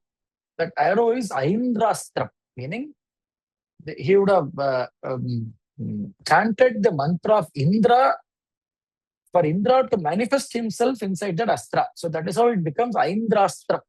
Indrasya astraha iti. Aindrastram iti. So, but the Abhimantranam was Rama mantram. So immediately what Lakshmana told was Dharmatma, Satyasandascha, Ramo Dasaratiriyari, Aurushaicha Pratidvanta Sarainam Jagi Ravanim iti. The sloka goes like this. The meaning is Dharmatma Satyasandascha Ramo Dasaratiriyari. Normally, how people interpret this slokam is Dharmatma Satyasandascha Ramaha. Yes, if Rama is a Dharmatma, if Rama is a Satyasandha, then let this arrow kill Indrajit. This is how the slokam is normally interpreted. But we don't interpret it that way. The interpretation is Dharmatma Satyasandascha Ramaha. If there is somebody who is Dharmatma, if there is somebody who is a Satyasandha, then that is Rama alone. He is not questioning the ability. He is not questioning whether it is Rama, Satyasandha, or Dharmatma. So that is what Kumarila Bhatta thought here. I questioned the ability. I did not declare it. That is why I got hurt. See, Mahatmas, they always take the blame. They'll never tell that Bhagavan did not have compassion, so I am punished. They'll never put it that way. It is only because of my past deeds I am affecting it. I am getting affected. This is how he concluded. So that Kumarila Bhatta is now self-consuming himself. Umi, as we call. That is, he is sitting inside the Umi and he has fired it, and it is so, and the fire is slowly consuming his body. This is the context when Shankara entered the house, and a very small conversation goes between the Karmakandi, a profound Karmakandi and a profound Jnanakandi, as I see this conversation. One who is an advocate of Karmakanda, extremely. It is told that Kumarila Bhatta is an avatar of Kanda. Subramanya Swami is avatara. So what he did was, he nicely prepared the field so that Shankara can come and just sow the seeds. That is why Kumarila Bhatta came ahead. In fact, if you look into the avataras, the son came ahead of the father. So Subramanya came ahead of his father Parameshwara. So it is family business, it seems. They have all sat down and decided that we are re-establishing Sanatana Dharma. Appa, I'll go first, then you come. on a lighter vein. Okay. Can be seen that way, nothing wrong. So now they meet, and Kumarila Bhatta talks to Shankara. Oh child, I have heard a lot about you. I understand that the entire world is now following you. Even people who are strict karmakandis and vimatasta are also changing because of your vision and your words. I am so blessed that I am able to have darshan of you. If I was young and energetic, I would have followed you. I would have again spoken the power of karmakanda to help you go further. Then Shankara told that I came all the way wishing to have an argument with you. See how healthy this is. Is in a very light tone, Acharya conveys that I wanted to have a good argument with you. And Kumarila Bhatta told, it is my misfortune that I missed arguing with you, O child. But don't worry. I have created a copy of me. Who is that? You go to a place called Mahishmati, that is today's Bihar. There I have created a copy of me. Don't worry. Go and inquire about Vishwarupa, Athava Mandana Mishra. You can talk to him. He will give you the argument that you wanted. Now I am planning to just settle the body.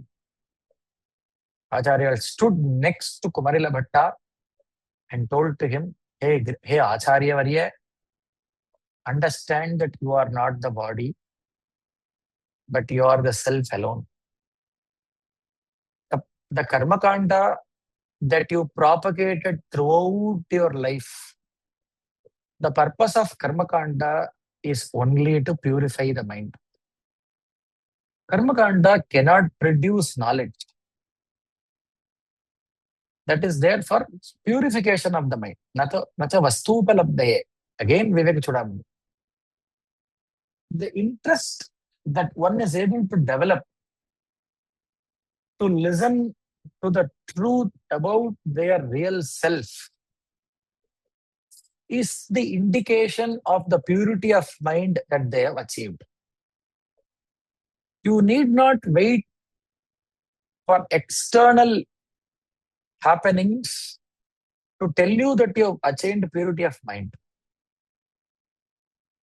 What will indicate you telling that you have attained purity of mind? It is the interest that you gain towards Vedanta. That is the indication of attaining that you have attained purity of mind. The self that is beyond the body, that encompasses the body, it is perceived at all times as aham, aham, aham iti, as the I-ness within. The karmakanda that you kept propagated throughout your life, accepts that the jivatma is connected with the other worlds. But the atma that is eternal, ever free, pure, that is nitya, shuddha, buddha, mukta swarupa, eternal, ever free, pure consciousness that is devoid of all bodily superimpositions such as varna, jati, etc., is only for the body. But the self is beyond all of this, and this can only be known from the Upanishads. Acharya concluded his Upadesa, and Kumarila Bhatta also concluded his bodily surveillance or bodily existence. He went beyond the body. Throughout his life, he has been propagating Karmakanda. At the end,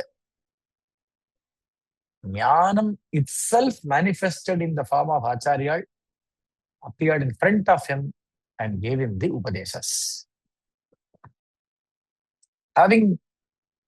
Concluding this conversation, Acharya slowly started to move towards the Gauda lands that are to the north of the Vindhyas and the Dravidian lands on the south. Saraswata, Kanyakubja, Gauda, Utkala, Mithila. These are the 5 Gauda provinces. Vishwarupa, also known as Mandana Mishra, belonged to the Gauda land of Kanyakubja. He was born in Kashmir. His father, historically, is named as Himamitra. He was the, the Guru, Rajaguru. He was the Rajaguru to the parampara of Kashmir kings. Mandana Mishra was married to Bharati, who was the daughter of Vishnumitra, who lived on the banks of river Sona. Some literature also refers to her as Ubhaya Bharati, which means as she was very well versed in the Mimamsa Shastra and the Brahma Vidya Bhaga, just through Shravana. Only by Shravana, she was well versed in Mimamsa and in the Brahma Vidya Bhaga, only through Shravana. So that is why this Ubhaya sound should have come. In Tamil, we refer to Ubhaya Vedanti, correct? So similarly, these Dampati, they were living in a Nagara called Mahishmati. Now Acharya, willing to go and meet him, he starts his journey again towards the Mahishmati Nagaram.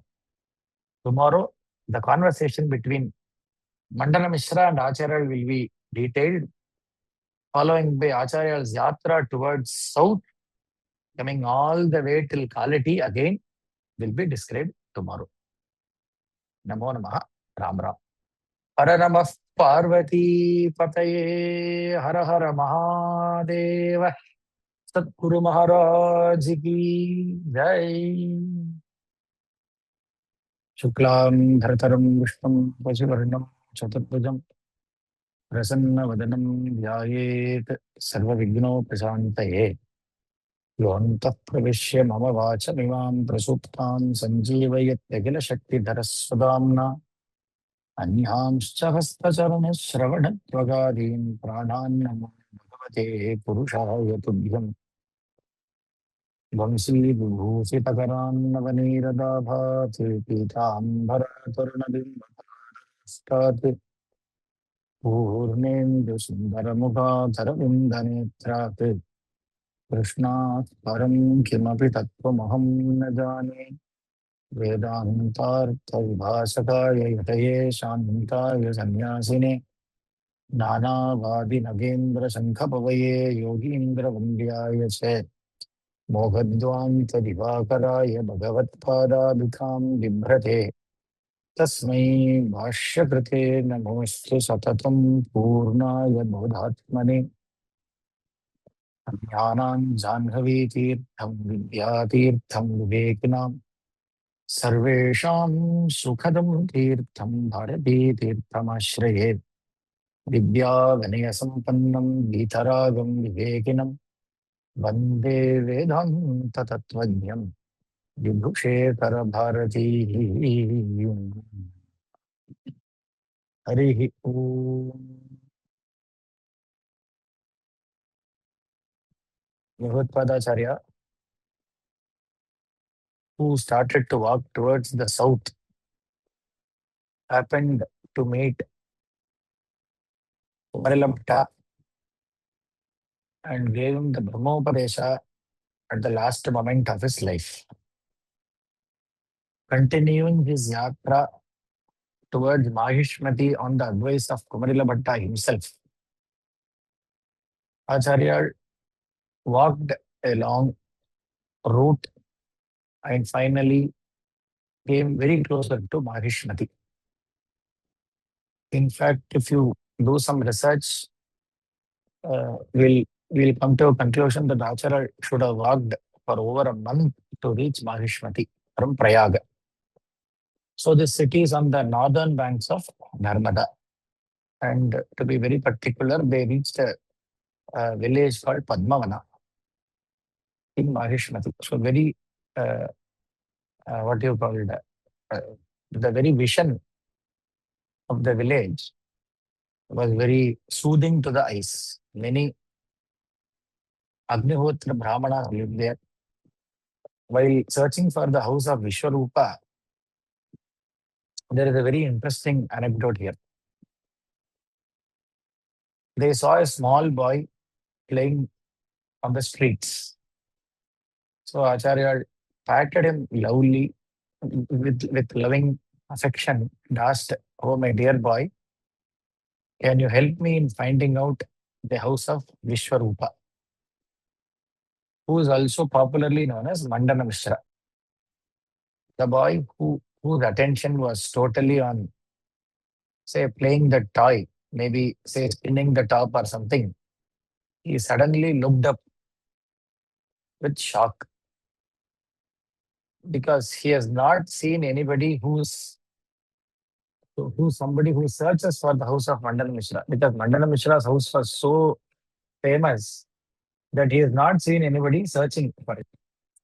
So he looked up with an astonishing look in his face. I mean, with awe, he looked at the face of Acharya and immediately told him, Gayanti samani cha yatra sharyaha suvanti kira yajusha richache parasparam suswaramadarena janihi tanmandana mishradhame. The shloka is there in Madhavi Shankaracharya. Gayanti samani chayatra shariyaha. Shariyaha, meaning the Sharira birds. There are many references to birds also in Madhaviya. If you read, Acharya has been very observant about nature. So, Gayanti samani chayatra Uttarasharya stuvanti kira yajusha richache. The Sharira birds that are kept outside the house of Mandana Mishra, that is the reference for Mandana Mishra's house because even they do samagana, it seems. They do samagana melodiously. Kira yajusha ruchache parasparam suswaram adarene. The parrots that are kept, they keep chanting the Yajurveda. Yajusha ruchache stuvanti kira yajusha ruchache richache. Richa meaning a rik and yajusha meaning a yajus. It is a single mantra in Yajurveda called yajus. A single mantra in Rigveda is a rik. So the parrots keep chanting the Yajurveda and the Rigveda in a very beautiful voice. Hey, Yativarya, know that to be the house of Janihi Tan Mandana Mishra Dhame. That is Mandana Mishra's Dhame. That is his house. The Natural was about to leave the place. That boy who was probably playing with his toy or a top or a balloon or something immediately went around Acharya. Not with bhakti and all. With a pure examining face, he went around the Mahatma and told, Swami, first of all, where is your shikha? Huh? You have totally taken the hair, which is a nishiddha kriya for a Brahmana. You cannot afford to lose your tuft. Where is your shikha? And I also found when you adjusted your uttariyam that your sutra is also missing. And instead of holding a tridanda as a grihastha, why do you hold this ekadanda? What sampradaya are you following? And Acharya was looking at this boy. And this boy is only 4 or 5 years old. It can be understood that this is a pure Karmakanda Grama. This is how almost all villages are. In fact, when you look into the Tamil Prabandha, the Divya Prabandha, composed by the Alvars, they frequently tell whenever they visit a Divyadesha. So in Bharata, there are 108 Divyadeshas, which means they have gained the opportunity of the 12 Alvars coming there and singing. Not necessarily all the 12. Even if one of the Alvars come to the Kshetram and sing, it is considered to be a Divyadesha. So in most of the Divyadeshas, when the Alvars, who are the devotees of Bhagavan Krishna, go there, they immediately write that the entire village was filled with smoke. Smoke meaning the upasana, that is the after effects of upasana or agnihotra that has actually filled the air. So this is how all villages were. Jokingly to the child, Acharya replied, dear child, the shika consumed the tridanda and the thread. So here shika means both the tuft of hair, it also means flame of fire. So the words connote that the fire of knowledge had burnt the tridanda and the sacred thread. Acharya can be a kavi if he has to be a kavi. He can be a sadhu if he has to be a sadhu. He can be a tarkika if he has to be a tarkika.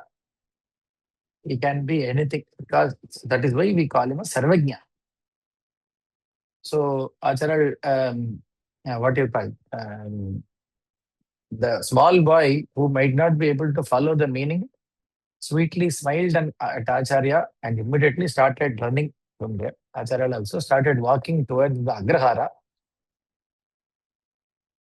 The boy was shouting in the Agrahara, it seems, going running. How can the hare eat the tridanda and the thread? Huh? What is it that you're telling me? That boy ran inside the village.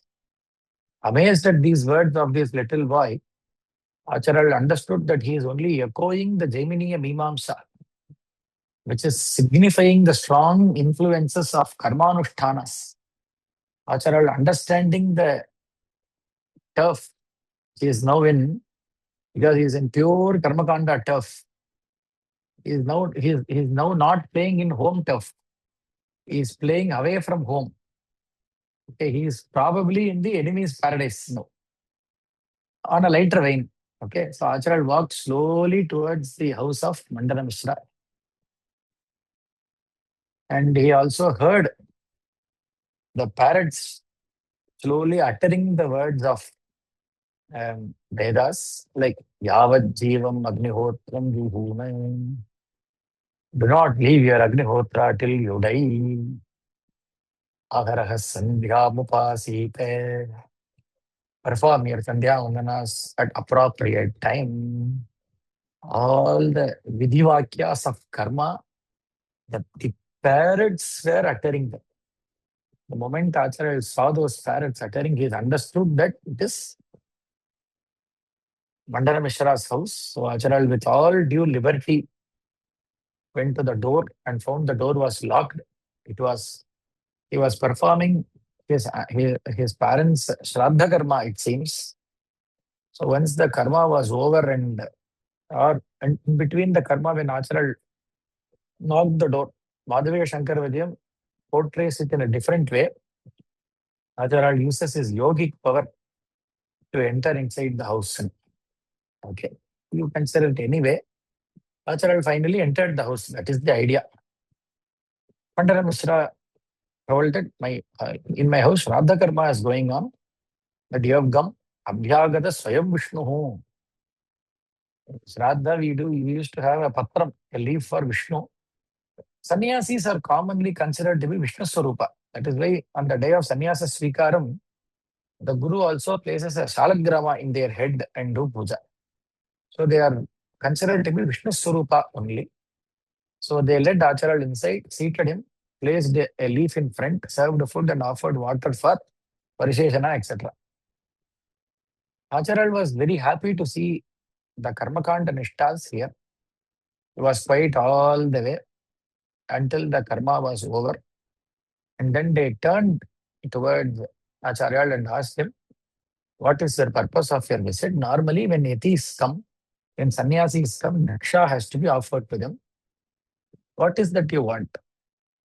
Diksham dehi vidindra divya mahile vedanta vidyamayi jnanam yoga samadhi siddha sulabham chinmatra nishtam param yogajnairapi durlabhe shrutinute श्रीशादिभिः पूजिते सद्यो मुक्तिविदायिनी विजयिताम् Shri Sharda Dnyanada. Hey, Amba, I know who you are. O Sharada, the consort of Brahma, the essence of the entire knowledge of Vedanta,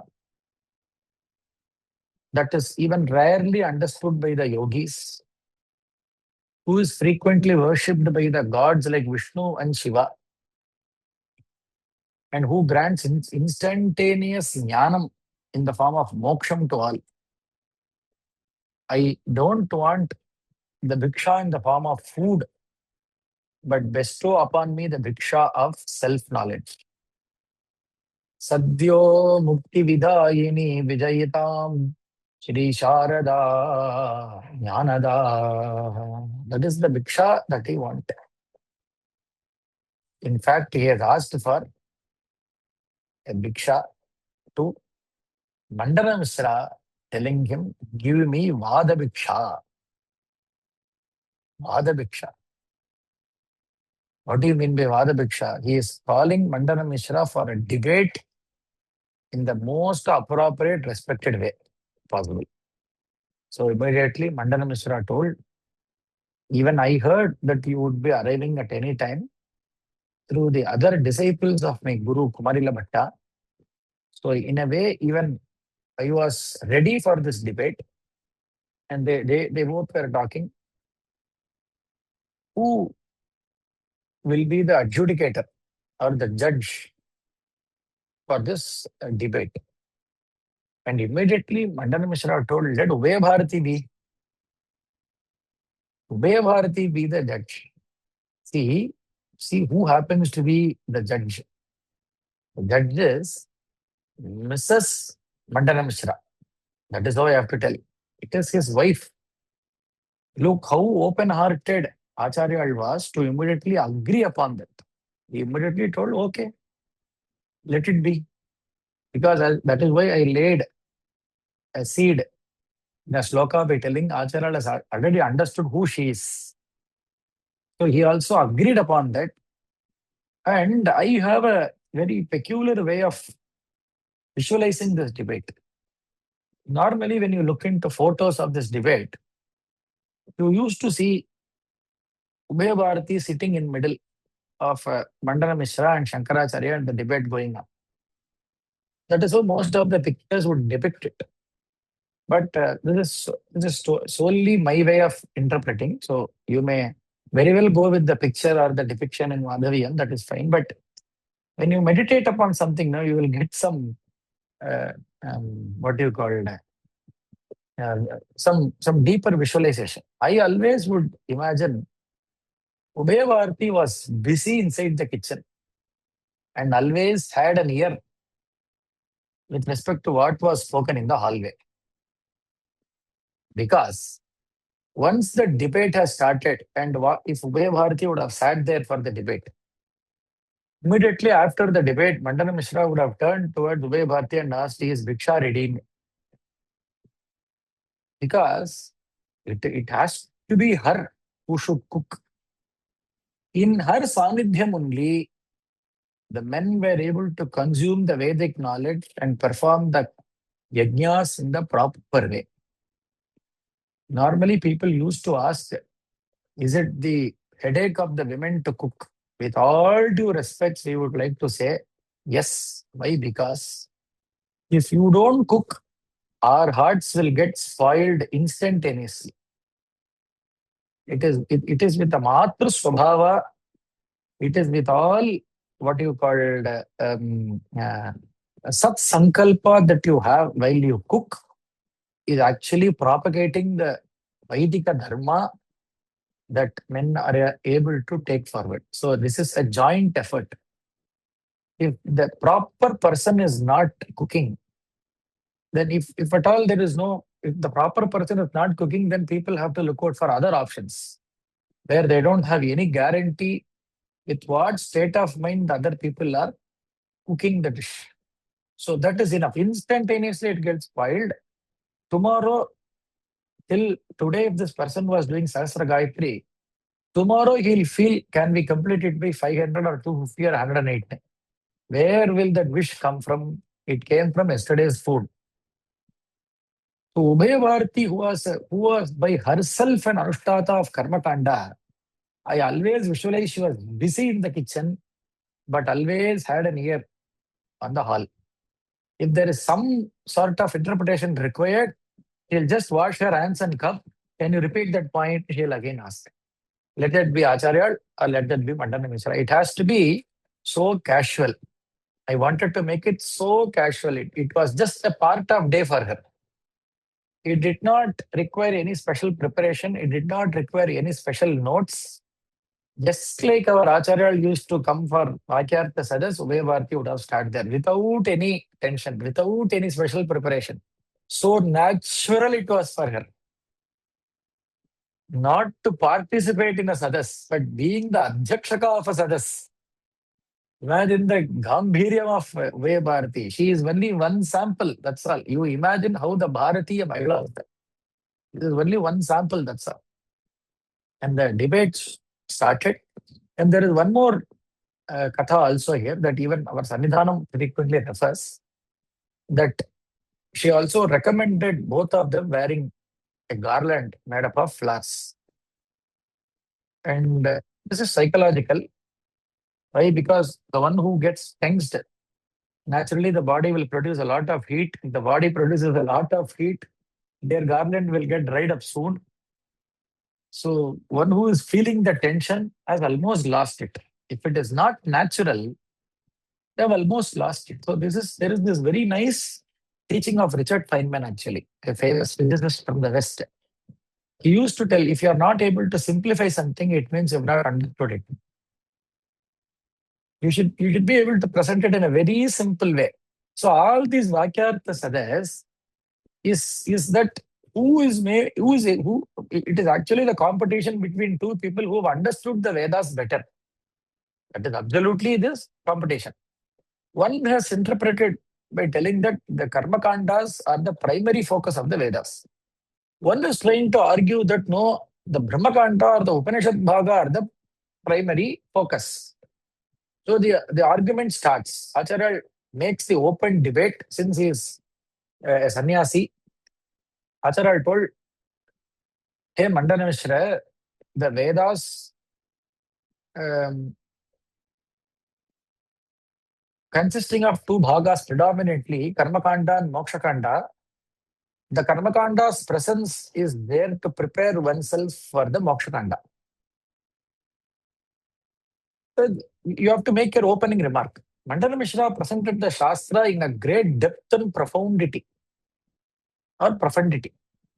He argued that the Vedas give importance only to karma, and all the statements to the contrary,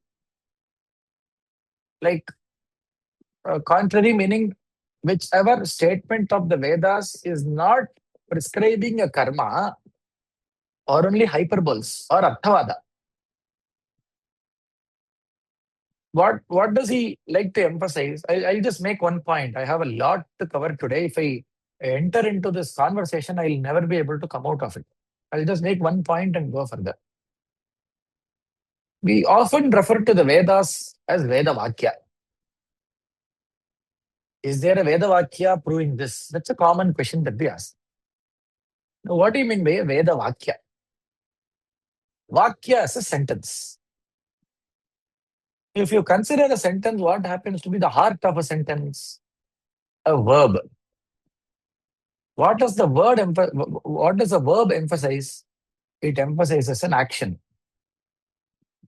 So when you look at Vedas as Vakyas, it means verb would be the important part of a Vakya, and the verb emphasizes on a karma. So naturally, every sentence in Veda have to prescribe you an action. That is how Mandana Mishra makes his opening remark. Acharya will have his own side, no? In fact, I had this idea in my mind. I wanted to present this conversation alone as a separate upanyasa. Believe me, there is it has got a deeper impact that even our doubts will get clarified. We imagine it was an age-old conversation. It is done and dusted. No. Many of the doubts we still have. So depth this is. There are even many books published. In my childhood days, I have found many books, small books that comprises of the conversation between the two. So to which Acharya immediately reverts by telling, see, there are two types of Vakyas. Certain Vakyas will immediately make you engage in karma. Certain will only inform you about something. So there are informatory sentences. What do you mean by informatory sentences? For example, there are few Veda Vakyas that will describe the Swargam for you. It will tell when you go to Swarga, they will give you one drop of Amrita. Then depending upon your karma phala, they will give you a place. Then you'll have to serve a devata, sa devanam pasuhu. So you have to serve a devata. You will be given a devasthana.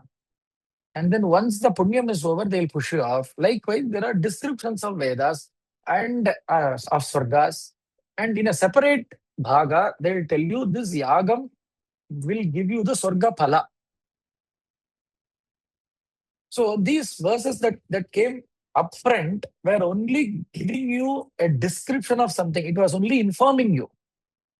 So since you accept that part of Karmakanda, in Jnanakanda also, there are few Vakyas that are informatory in nature. It will tell you, Tati Tvam Asiti. So you group of people by yourself, you have understood that there are informatory Vakyas also in Vedas, right? Then this is how Acharya will lock Mandana Mishra. And immediately Mandana Mishra will come out with another way of telling that by refuting it. Okay, it is as simple as possible. I'm just putting it as simple as possible. If you go into the Vakyas that they quote, Acharya would have predominantly quoted the Vedanta Vakyas. As I already told, Mandana Mishra should have started with Yavad Jivam Agnihotram Juhuyat. As long as one is alive, one must perform Agnihotra. Amnayasya Kriyarthatvat Anartakyam. So the Vedas are predominantly action oriented. There is no meaning in the statements that do not relate to karma. Anartakyam. Amnayasya kriyarthatvat. They are predominantly action oriented. Acharya would have quoted the truth like na karmana na prajaya dhanena tyagena ike amrtatvam iti. Mandana Mishra refers to a particular amrta in Karma Kanda. Acharya refers to a particular amrta in Upanishad Bhaga. That amrta is the one that you will be served the moment you reach Swarga. This amrta is immortality. So that where this comes, if this has to be deliberated, then both have to be very good with Mimamsa. So that is where Tarka Mimamsa happens to be a prerequisite for Vedanta. So since they both were very well established in the prerequisites, this argument went close to 18 days. And Ubhaya Bharati was so busy adjudicating that there doesn't seem to be an end at all. And then after a particular point, Mandana Mishra accepted his defeat. Acharya concluded the Upanyasa by telling Ekameva Advitiyam Nehananasti Kinchane. Hey Mandana Mishra, Dvitiyadvai Bhayam Bhavati. If there is two, you will have fear. So better come to one. Here also a very interesting story is repeatedly said. All Karna Parampara, only don't search for references, you will not get. At the end of every day's Vada, the Vada, Ubhaya Bharati would ask Mandana Mishra and Acharya both to come to eat. She used to call Mandana Mishra, you come to have food. And then turn towards Acharya and tell you come for Bhiksha. Okay, so this is what it is. So once before the argument started, there was a bet also. The one who loses the argument will have to take up the opposite's ashrama. So if Acharya lost, he has to become a grihastha. And Mandana Mishra, if he is lost, he should become a sannyasi. So this being the bet of the argument, at the end of this argument, Ubhaya Bharati concluded by telling you both come for Bhikshan. So here she is nicely declared that Mandana Mishra has lost the debate. And it was argued that Acharya has only won one half of Mandana Mishra, the other half is Ubhaya Bharati. So he now has to debate with Ubhaya Bharati and win over her. Acharya conveniently did that also, winning over both Mandana Mishra and Ubhaya Bharati. Mandana Mishra was immediately given sannyasashrama and given the yoga patta Sureshwaracharya. And immediately Ubhaya Bharati asked what is her sthiti. Then Acharya told, you be with me. Meaning, normally how the story goes is you follow me. So how should it be intended? Meaning you be in my heart. Because she is Mother Sharada herself. So I will do pradishta of you in a very apt place. So this Ubhaya Bharati assumed a form and she was in the heart of Bhagavad Or if you go by the story, she followed Acharya all the way in her yatra. That's all. So Sureshwaracharya accepted sannyasa, came to Acharya and told Sarvajnebhyo Namaha. He did Sashtanga Namaskaras, took up sannyasa ashrama. Among all the Sishyas, Sureshwaracharya is said to be the one with the highest Shastra Jnana among all. See, Shastra Jnana can be from multiple perspectives. It can be Anubhava Jnana. If you are pretty deep with the prerequisites like Tarka Vyakarana Mimamsa, you will also be able to convince others in it. So all the other three are all jnanis. There is no difference of opinion in that. But still, Sureshwaracharya had the benefit of conveying it in a very nice manner to all the others. That is why Sureshwaracharya had a very special place in Acharya's heart. Sannyas ashrama was given during the Pranavopadesha. Acharya told Sureshwaracharya, that Brahmasmi, understand that you are Brahman, or you are in the state of Turiya, beyond all the states of waking, dreaming, and deep sleep. From now on, he Sureshwara, abide at that fearless self and do not be deluded by the Dvaita Vidya or Ajnana. In fact, it is also repeatedly told that Acharya immediately composed the word Tattva Bodha, because many sannyasis are now coming, not only the primary. You see, there were many sannyasis who were in the group of Adi Shankaracharya, like Chichukacharya, etc. They all needed some Prakarana Grantha for their daily reference. Acharya also composed Tattva Bodha and gave them. Sureshwaracharya, who accepted sannyasa, came and surrendered to Acharya. Tasmai Shankara Bhanave Tanamano Vagbhir Manasyat Sada. This slokam comes in Naishkarmya Siddhi. It's a Swatantra Grantham. We'll come to that Grantham later. Acharya started his travel again from Mahishmati, again towards the south of the country. Towards the south, Acharya traveled through the lands of Chalukyas in Maharashtra, etc. Acharya reached a place called Panchavati, that is today's Nashik. Agataha sma yathodishtam yam desham munirabhravite ayam Panchavati deshaha saumya pushpita kananaha. In a sloka from Aranyakanda and Ramayana, where Rama introduces Panchavati to Lakshmana and Sita. Hey Lakshmana, we have reached Panchavati. Agataha sma yathodishtam yam desham munirabhravite. We have reached a place called Panchavati. So Acharya is referring to, Sri Rama is referring to sage Agastya here. Okay, look at the splendor and beauty of the forest. I am Panchavati Deshaha Saumya Pushpita Kananaha. Saumya Pushpita Kananaha. Normally, these words do not go good with deep forests. Saumya Pushpita Kananaha. Normally, forests would be very hard.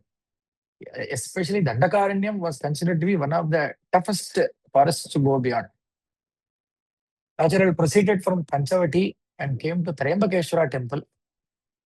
And some tell that Acharya came to Pandaripura now, and some argue that he came to Pandaripura later. When he started his Vijay Yatra again from Kerala, he came to Pandaripura.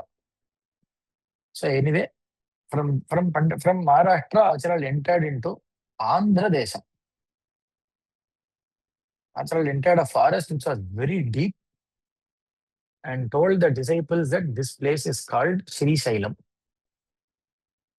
So there is the confluence of river Krishna and Tungabhadra there. And this is also one of the 12 Jyotirlingams. So Acharya has taken care that he has visited most of the Jyotirlingam in his yatra.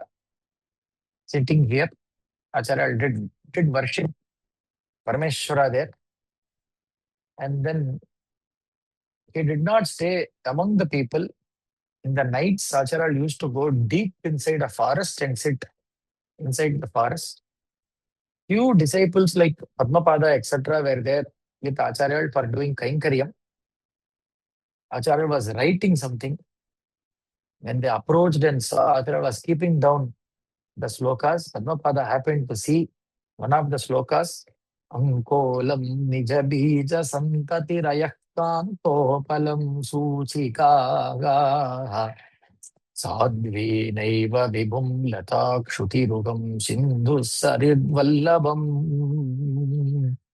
Sivananda Lahiri. Acharya wrote Sivananda Lahiri sitting in Sri Saila Kshetram. Ankolam Nija bija santati Kantopalam Suchika. Acharya describes Bhakti.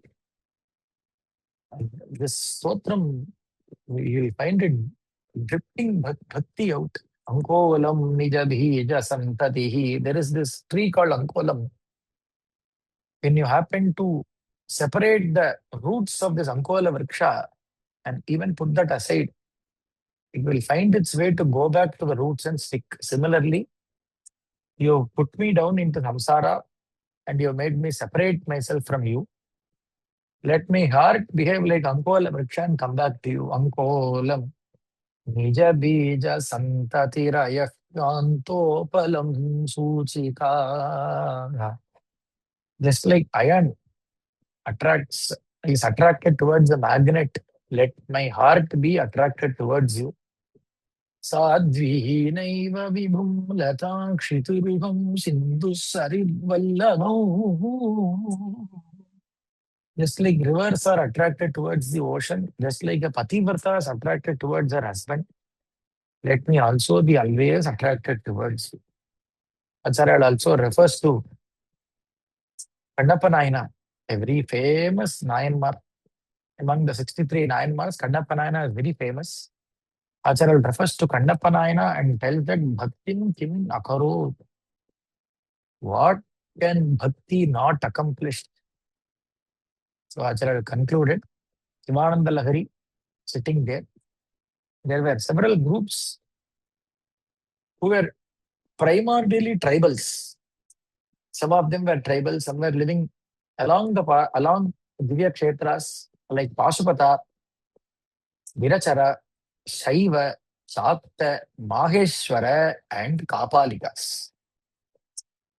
Especially in the Shivasailam area, the Kapalikas followed a very diabolic and wicked practices like sacrificing human beings directly.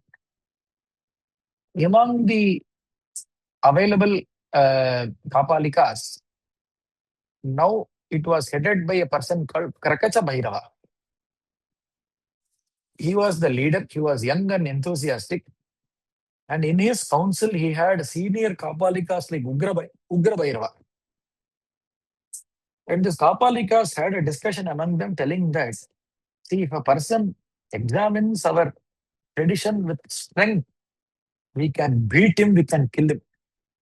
But if somebody is coming with logic, we are not able to justify our margam. So we'll have to find out other ways to go over this particular Shankaracharya who's newly come and trying to discuss with us. And they had a plan and they gave the duty to this senior person called Ugra Bhairava. The Ugra Bhairava came in front of Acharya and surrendered himself. He told that I wanted to take refuge under your lotus feet. Kindly grant me the anugraham of being with you. Acharya, whose compassion was boundless, immediately told, stay with us, Appa. Keep staying with us. One day when Acharya was sitting alone, Ugra Bhairava approached him and prostrated before him and requested to even be initiated as a disciple, not only staying with them. Acharya also gave him refuge. And being one of the disciples now, he thought he will emotionally disturb him and take control over him. So having granted the boon of being a disciple, he approached Acharya one day again and told him, I have a desire that only you can fulfill. Then Acharya told, we will do what we can. Place it before me, I'll do what I can. Hey Bhagavan, I have been practicing the rituals of the Bhairava Sampradayam for many years. Due to this abhyasam, I am unable to enter into any other discipline. Though I am trying to be with you, I am not 100% with you in this. I still have this thing in my mind that if a Brahmanishta is sacrificed to our Devata Bhairava, then we will be able to achieve whatever we can. Acharya was just listening to it. Then by concluding, The Ugra Bhairava told, since I cannot go in search of a Brahmanishta other than you, I would like to request you to kindly accept this prarthana so that we can sacrifice you in front of our Devata. With a very peaceful mind, without the internal peace being disturbed even for a moment, Acharya told, all these days I was thinking there is absolutely no use of this shariram. And now I have come to know somebody can benefit out of it. Okay, I understood your notion, but let me tell you, if my other disciples like Sureshwara, especially Padmapada, hears this, they'll immediately be afflicted by it. Sorrow will hit them. And your wish will also not be fulfilled. So tell me how I can help you without their knowledge. Even the Ugra Bhairava thought, what great compassion is this? So he immediately told there is a place nearby in the forest where Bhairava is worshipped. He also told that there is one auspicious day coming up. So you be there, I will come and take you after all the arrangements are made. Saying so, Ugra Bhairava did namaskara and left. On that day, Acharal was also waiting. The appointed day arrived. At night, the usual discussion on Brahma Vidya continued. Why? Because Ratro Nididhyasanat. Where is the sleep for them? It is always Brahma Vichara only. Acharal was solely sitting under say a banyan tree, and disciples were surrounding him. And expecting the time that Ugra Bhairava might come, Acharal dispersed the audience by telling you all, take some rest, we will continue the discussion tomorrow morning. But unusually, Padmapadacharya did not decide to take rest on that day. Instead, he went somewhere and sat in his Ishta Devata Japam. Thank God. He engaged in his Ishta Devata Japam. As expected, the Ugra Bhairava came. Probably Ugra Bhairava might have expected some disturbance in Acharya's behavior, thought, face. But to his surprise, wow. To a Brahmajnani, Mrityuhu Yasya Upasechanam. Mrityu is like a side dish for a Brahmajnani. Upasechanamiti. That which we normally just touch. Oh, death. Okay, fine. That is how it is for a Brahmajnani. How can you ever disturb a Brahmajnani? Even in the Bhashyam, Acharya writes about this, especially in Taittiriya Upanishad Bhashyam. There is probably down the days time, there is time we'll refer to all of that. Acharya has referred. Aham Vishwam Samastham Bhavanam, meaning the entire world is one. There is no bhayam at all, meaning there is no fear for an Atmajnani. There cannot be any emotions like fear caused by ignorance at all. What is the reason to fear? Okay. Aham Vishwam Samastam Bhuvanam, meaning if I alone am existing in the form of the entire world, what is there to fear for the one who sees the entire universe as himself? So this is the justification. It is not imitation. Acharya is not trying to imitate anyone. He is not trying to imitate as though he is fearless. It is natural. The moment you lose sight of anything second, absence of fear is the only existing state. It need not be cultivated, it need not be imitated, or it cannot be imitated. That is the fact. So immediately he came to Acharya without even making a foot noise. Acharya slowly followed Ugra Bhairava. He went to a place where all the preparations were made. There was an idol of Bhairava smeared with sindoor, and in front of him all arrangements were made. Atha Padayasum Savidhina, as it comes in Bhagavatam. So Vidhina Vasanachya Bhushanalesa Trityalakadivihi Upasritam Bhuktavantam Dhupa Deepa Malya Lajya Kisalaya Lankara. In Jadavarthopakhyanam, a similar incident comes. No, there Sukacharya describes it the same way. Bhushane upaskritam bhuktavantam dhupa deepa malya. So the Bali was given sandanam, bhasma, kumkuma, new dress, and the Bali was made to sit in front of Bhairava. Acharya, who was uh, clad in saffron cloth, shone in amidst them like a flash of lightning. He was all alone there. There was nobody to support him, no disciples, no sishyas, no bhaktas, but he was what you called the peaceful countenance in Acharya's face, resembling a full moon, was absolutely unperturbed, undisturbed. Na sochati, na kankshati, shubha shubha parityagi, as Bhagavan tells in Gita, undisturbed. He sat tushar karabhimbacham mano yasya nurakulam maranotsav yuddeshu sashanta iti katyate sashanta iti katyate.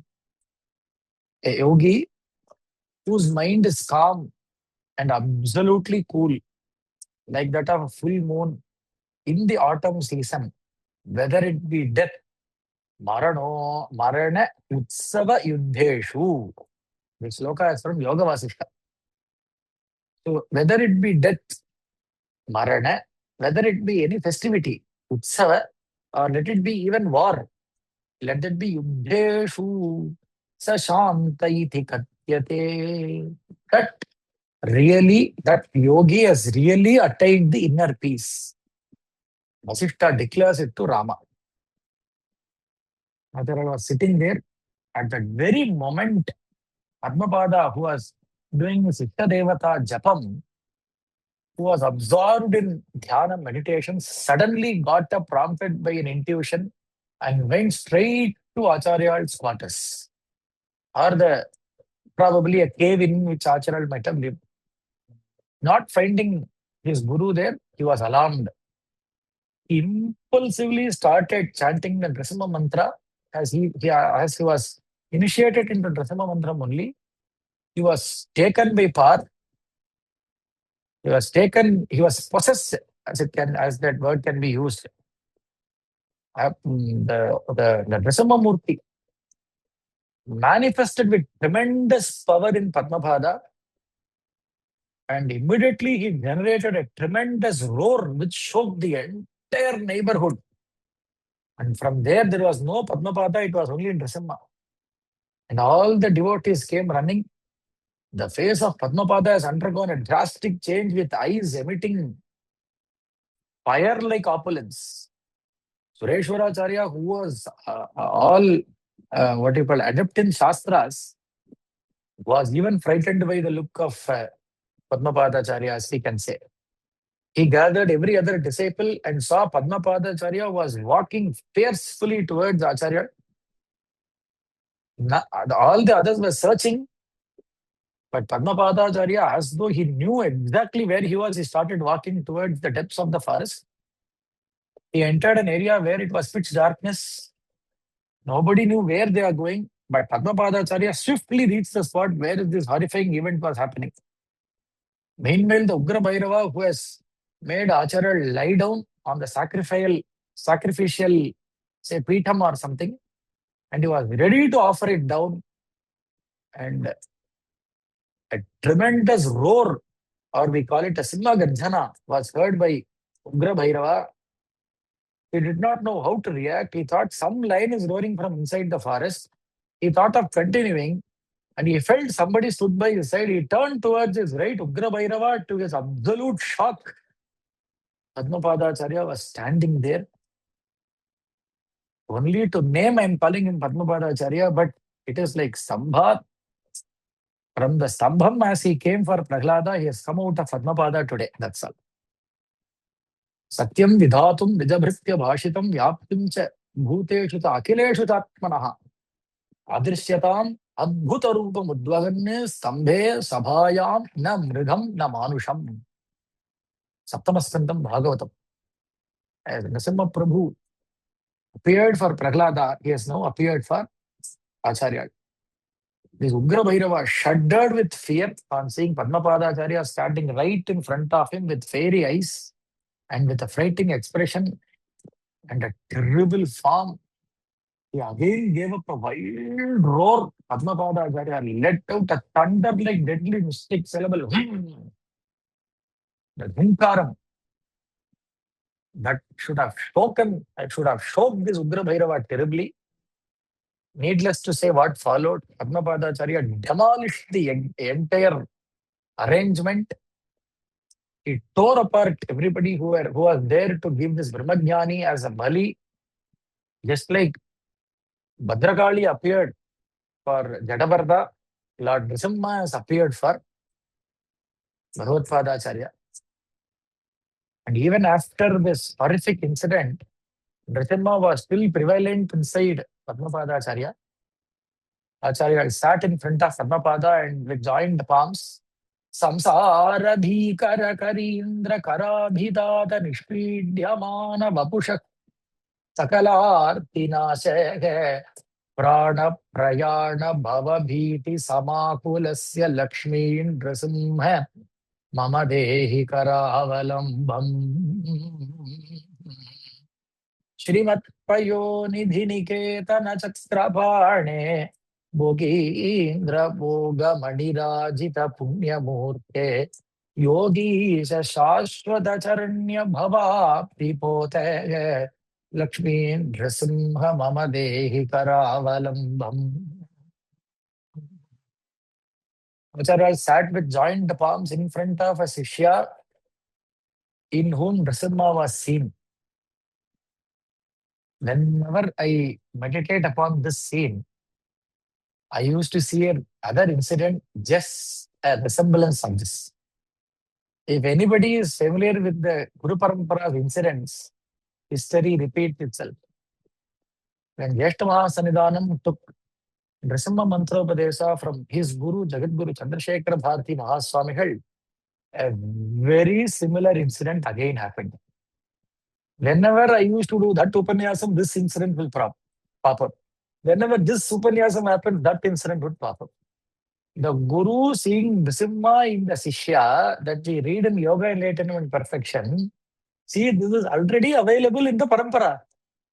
None of the incidents are new. None is something that is new, that newly happens in the Parampara. It is all Avichinam. Anything that happens in this Parampara is Avichinna. It is a continuation of something that has already happened, or as we call it, history repeats itself. When Chandrasekhara Bharati Mahaswamihal wanted to do Mantropadesam to his Sishya Jagadguru Abhinavadhyatita Mahaswamihal, when the Dhyana Slokam of Nrsimha was uttered, immediately the Sishya had the Aikya Bhava with Nrsimha, and the Guru did not see the disciple in front of him. Instead, he saw Nrsimha himself. So the Guru sat in front of the Sishya with folded arms. And when the Sishya opened his eyes, and when he lost the Dhyanam, when the Sishya came out, the Guru also came out. It has to be said like this. When the Sishya assumed his form, the Guru assumed his form. When the Sishya was Nrsimha, the Guru was a disciple. It is with respect to their Swarupa, that's all. So here, similarly, when Nrsimha was there, Acharya was a devotee. When Nrsimha left the body, Padmapada became a disciple and Acharya became a Guru. So nicely the story ended. And this story propagated to the deeps and depths of the forest. Every other Kapalika, similarly Krakacha Bhairava, all those Bhairavas, many of them, thousands and thousands and thousands of Bhairavas came to Acharya, and it is repeatedly told that they changed their margam. There is another alternate story, meaning those people who were not able to change their sampradaya, something happened to them. I don't want to put that in the Upanyasam and all. It has to be very positive. Let us only focus on the positive. Many converted to Advaita Sampradaya. Many were able to adapt. That is the nature of Acharya. The moment they came and saw Acharya's face only, they were able to understand that he is our savior. He has come all the way to save us. It is better only to surrender and listen to his vakyas. So that was the great happening in Srishaila Kshetram. From there, Acharya traveled to a place called Gokarna. Kaschit kala muma makesha bhavatah padaravindachanaihi kaschit dhyana samadhibhishta natibihi kaschit katha karnanaihi kaschit kanchidavekshanaischa nudibihi kaschidasham idrishim yafrapnoti muda tvadatpitamana jivan samukta kalu. A very important sloka in Shivanandalagari, sloka number 81. A very important sloka.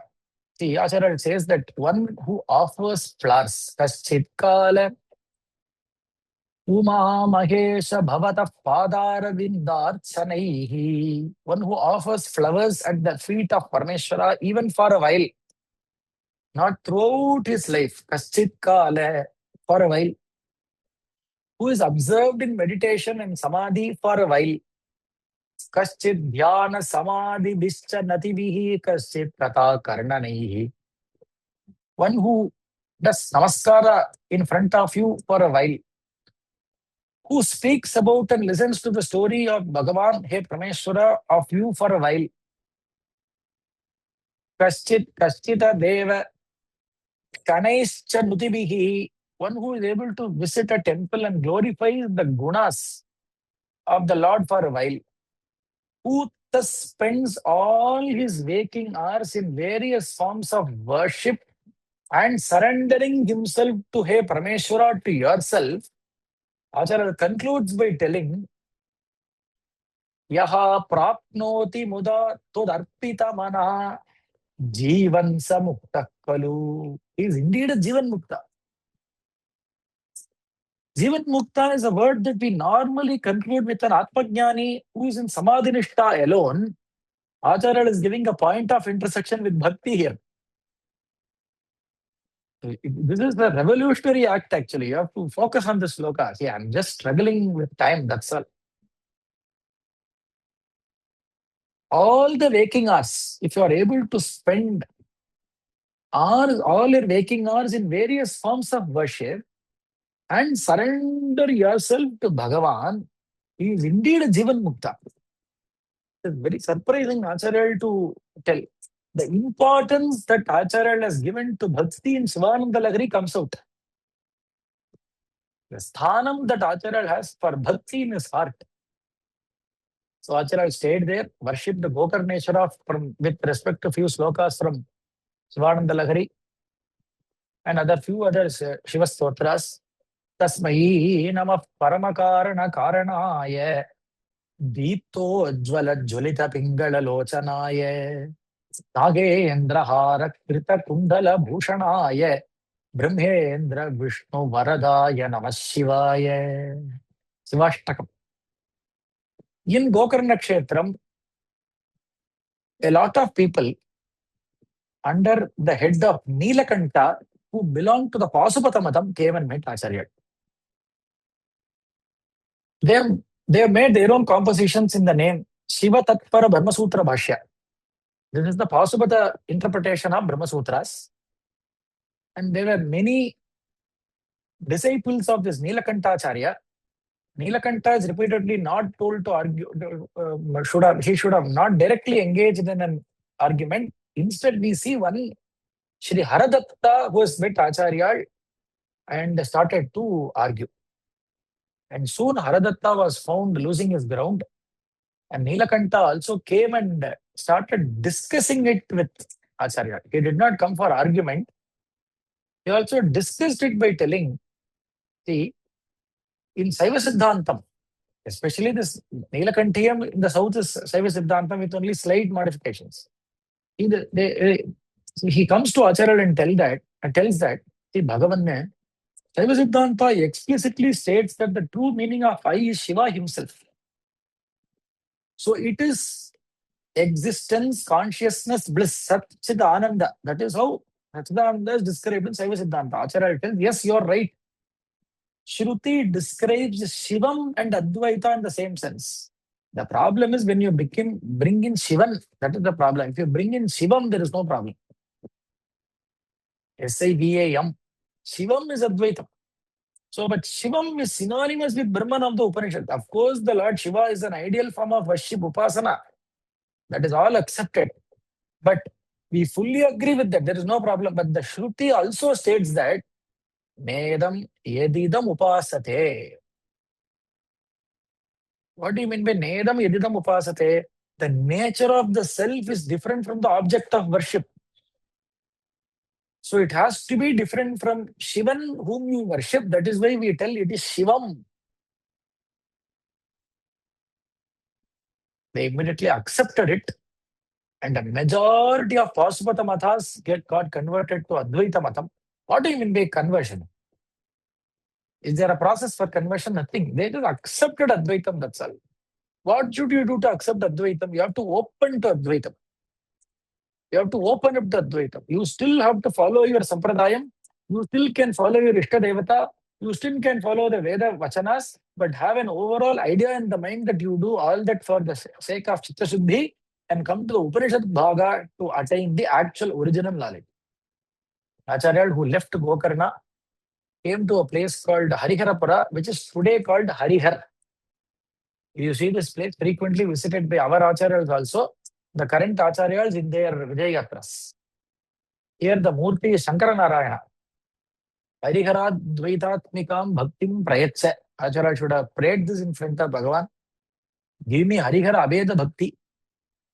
And it is repeatedly told that it is here that a simple brahmachari who came and visited Acharya and stayed with Acharya for a few days and developed intense devotion towards him. One day he came and prostrated in front of Acharya and told that, hey Bhagavan, my name is Anandagiri. I would like to take refuge in you. Acharya told, you seem to be a very sattvika bhakta. Acharya told him that you can stay with us. Similarly, Anandagiri was with Acharya, Ichukacharya with Acharya, and see, all the bigger pillars of Advaita Sampradaya are getting drawn towards this Swarupa of Acharya. From there, Acharya started his journey down towards Karnataka and came to a place called Mukambika Kshetra. There, Acharya worshipped Mukambika. It seems Acharya should have stayed for a longer time in Mukambika. Sauparnika is the river that flows nearby. The land is exquisitely beautiful. Acharya saw it was completely amidst the forest. Even today, Mukambika, if you have to go from Sringeri, you see a lot of forest only in between. The forest was filled with Sala, Kamala, Panasa, Amra, Vrikshas, totally covering. Even sunlight would not enter. It was that a thick forest on the way. Acharya went there, did Upasana of Devi, and also climbed the mountain where there is a sthana of Devi, where Acharya spent some time on dhyana. There is also a small temple on the top of Totakacharya where our Sannidhanam also frequents very, very much during his visits. Whenever Acharya goes to Mukambika, etc. When Acharya went there, na pratyabhijna mathaparadijna dhanyastute pragvivitan gurupya. This slokam is found in Shankara Vijayam, Madhaviya Shankara Vijayam, where Acharya talks to Ambal by telling, hey Amba, you are the force of grace. Ye pratyabhijna. Pratyabhijna is a term in Vedanta, correct? So he considers Ambal to be pratyabhijna. You are the force of grace by which the blessed knowers of pratyabhijna realize that by awakening to the recognition of I myself, Saivaham Asmiti, Samadhi Yogate, Tvam Pratyabhijna Vishayam Vidagduhu. By awakening to the recognition that I am the self through the Guru Upadesha.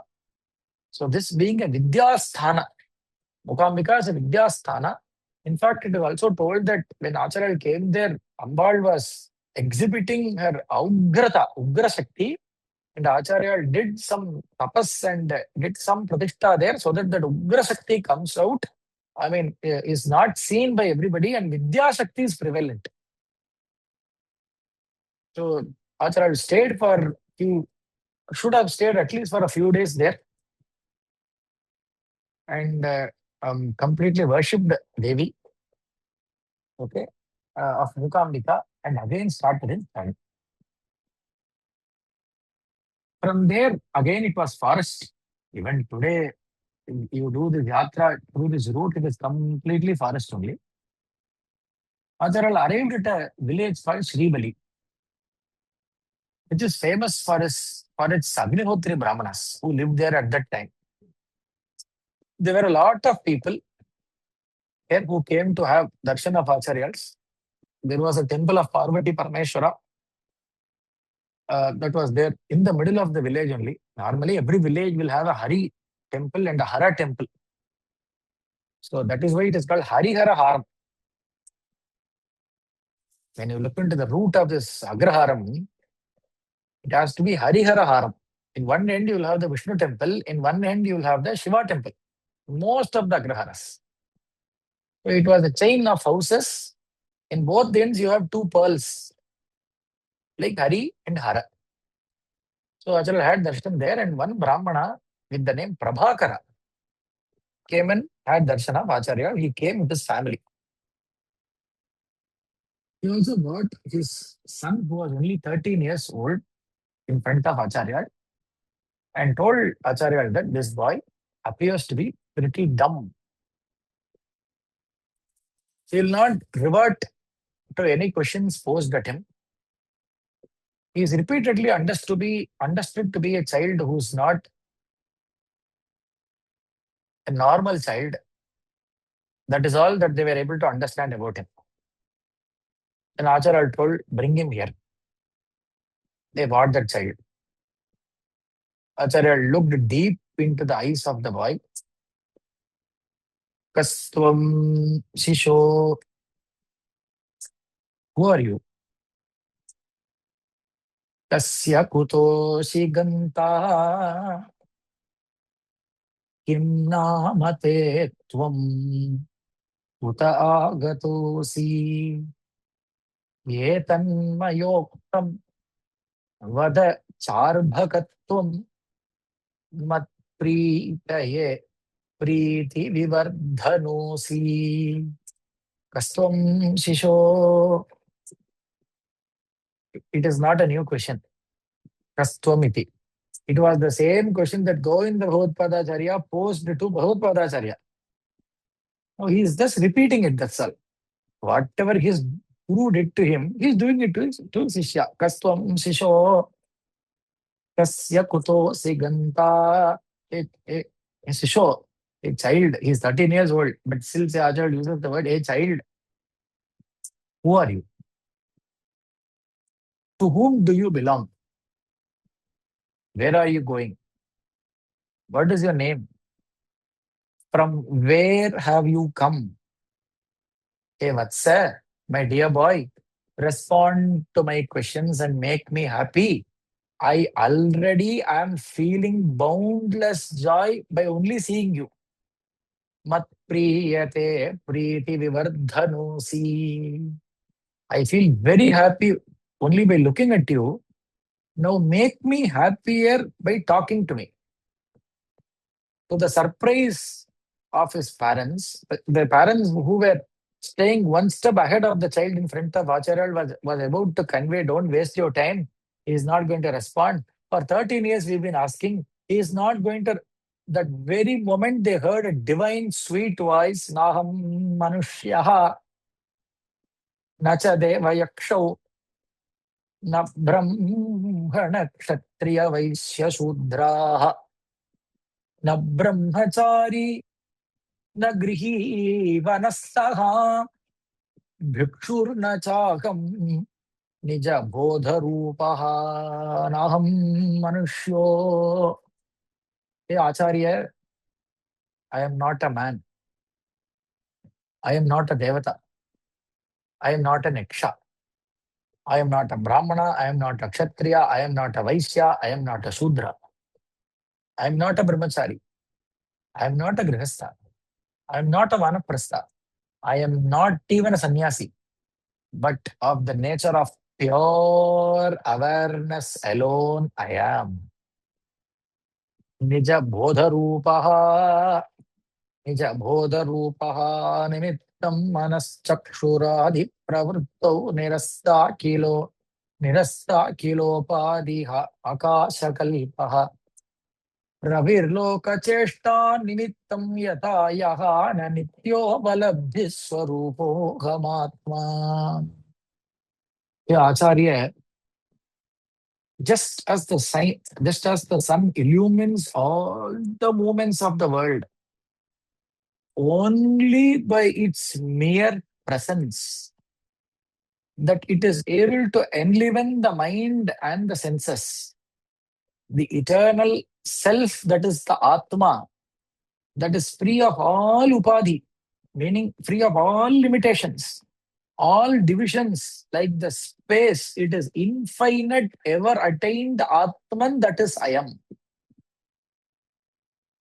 Don't understand me to be this body. Mukha bhasako darpane drishyamano mukhatvat mukhatvat pritatvena naivasti vastu chidabhasako dhishu vivopi tadvate sanityopalabdhi swarupohamatma. He continues to tell the stotram called Hastamalaka Stotra. In fact, I don't have the time to go deeper into the meaning, but maybe only one sloka more, which is a tongue twister kind. I enjoy this. Manas chakshuradir viyuktas swayam yaha. Manas chakshuradihi. Manas chakshuradir agamya swarupasya nityopalabdhi swarupohamatma. Acharal has played with this word manachakshuradihi vyuktasvayam yaha manachakshuradehe manachakshuradihi manachakshurade ragamya swarupasya nityopalabdhi swarupohamatma. Within Hastamalaka Stotram, he completed by finally telling Acharya, yaha eko vibhatihi swataha shuddha chetaha prakasa swarupopi naneva dhishu Saravodakasto yata bhanuhu ekaha sa nityopalabdhi swarupohamatma. I am the only one. I am the ever-present experience. I am Atman alone. There is nothing that can exist other than me. Acharya turned toward their parents and told, Did you tell that this boy will not speak? He has now composed a poem in front of me. To their astonishment also. Then Acharya told, the thing is, he will talk if he is with me. He will not talk if he is with you. So better give him to me. He belongs to me. What else can they tell? If Acharya is going to ask for a boy like this, they immediately gave him. They tell him, let my son live a long life as far as he is with you. And Acharya gave him sannyasa diksha. This is only for the world. He is already a sannyasi. And the beauty is, Acharya gave him the yoga patta Hastamalaka, because he expounded the truth of the self in such a simple manner as though he has kept it like a berry, that is an amalaka in our arms. He's made it so accessible. Brahma Vidya, he's made so accessible to us. He's given the yoga patta Hastamalakacharya. So Acharya told, if it is agreeable to you, give me. They told, take him. Take this child with you, let him live a long life. They gave. The beauty here is, Acharya is told to have written a bhashya for this stotram. He has written a commentary for a stotram written by his Sishya. There is even ego in their life. Just think now. If there is even something called ego in their life. And that Bhashyam is called Hastamalakiyam. a very famous Bhashya written by Acharya. From Shribali, from Gokarna, Shribali, Acharya is now traveling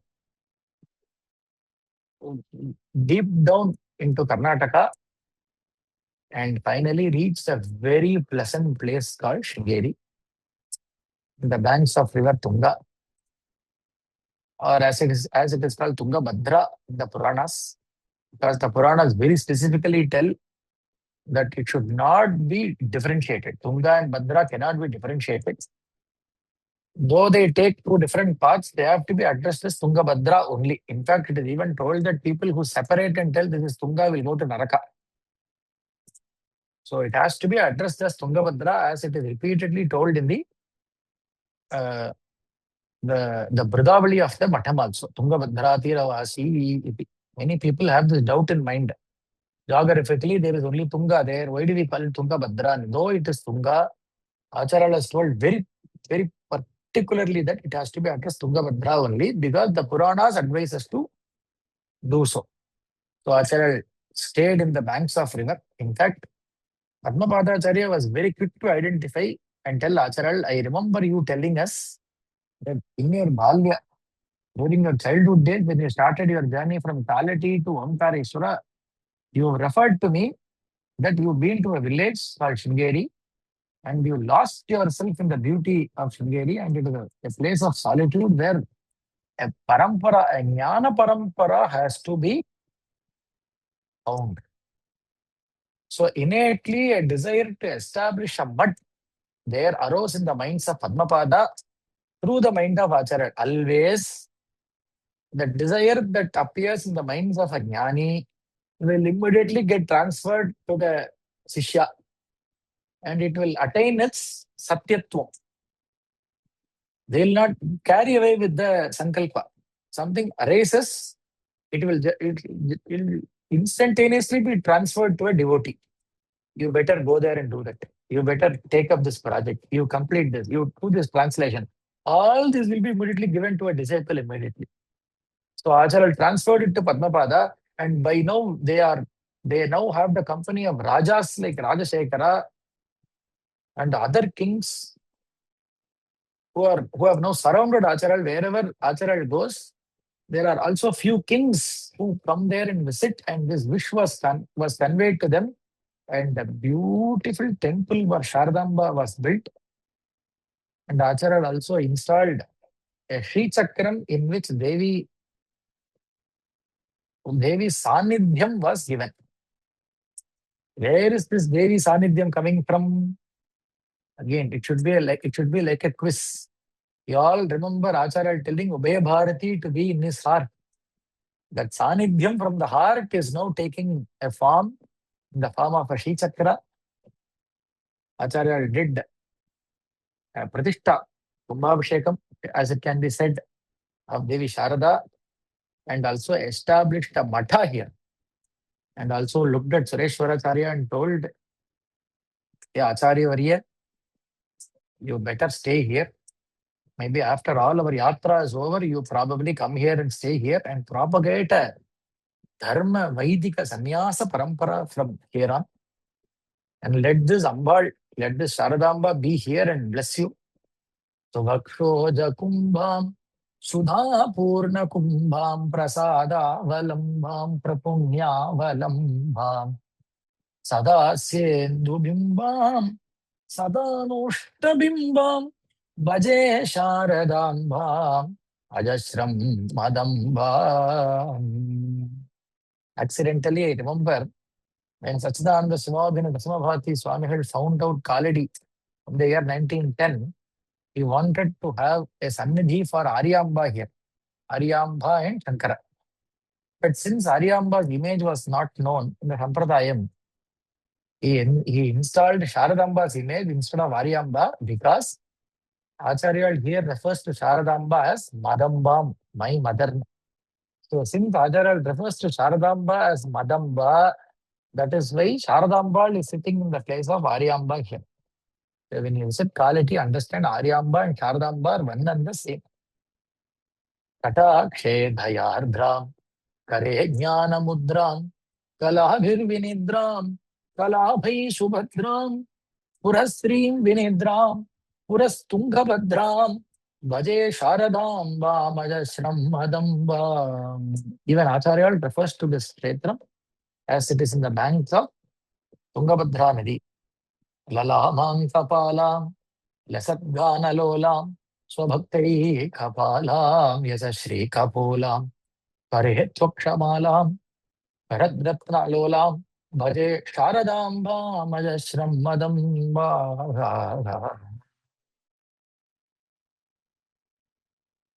Here in Sringeri, Acharya took us some big projects. Though a beautiful temple was built, few houses were built, people started living there. Even in the times of Acharya, Acharya was loving the solitude of the deeper forests of Sringeri. Whenever people used to come and call him, you can come and live in a house, Acharya would immediately used to take Suramandira Tarumula Nivasaha Sayya Bhutala Majinam Vasaha Sarva Parigraha Bhogatyagaha Kasya Sukam Na Karoti Viragaha Bhaja Govindam Bhaja Govindam Suramandira Tarumula Nivasaha. Let me live under this tree. This is all enough for me. Sayya Bhutalam Ajinam Vasaha. Let me sleep on the floor only. Ajinam Vasaha, on this deer skin or wearing the bark of a tree. I Sarva Parigraha Bhogatyagaha. I am not planning in accumulating any object for enjoyment. I am planning to give away as much as possible. Kasya Sukam Na Karoti Viragaha. Who will not be comfortable with such a life of freedom and dispassion when you have vairagyam in your heart? Ajara lived in the forests alone. One day he called Sureshwaracharya and told him to write Vartikam of Brihadaranyaka. I request all of you to listen to the stories without judging, without coming to any conclusion, and just understand this is all divine Leela only. Should not be judgmental in nature. Have this, I'm just putting this as a preamble or a cautionary word. When Acharya gave this work to Sureshwaracharya, it immediately struck the heart of Padmapadacharya. By now, Padmapadacharya, Sureshwaracharya have got their own Sishyas now. Some of the Sishyas of Padmapadacharya went and told Padmapada, telling that this work should have been given to you, but it has gone to Sureshwara. And immediately Padmapadacharya told, yes, it is something that should have come to me because this Sureshwaracharya was adamantly a Karmakanda till a few years back. Now, having known him for all these years, him having spent the years in Karmakanda, referring to Jaimini Karmakanda Sutras, there will be some impact of Karmakanda in the Bhashyam, in the Vartikam, which will affect the entire Advaita Sampradaya. So this word of Padmapadacharya, just like that, kept spreading and it came to the ears of Acharya.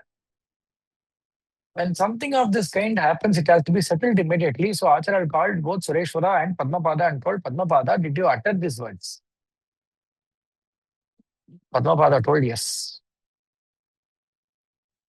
Immediately he told Sureshwara, you stop the composition. Whatever you have written, let it be there.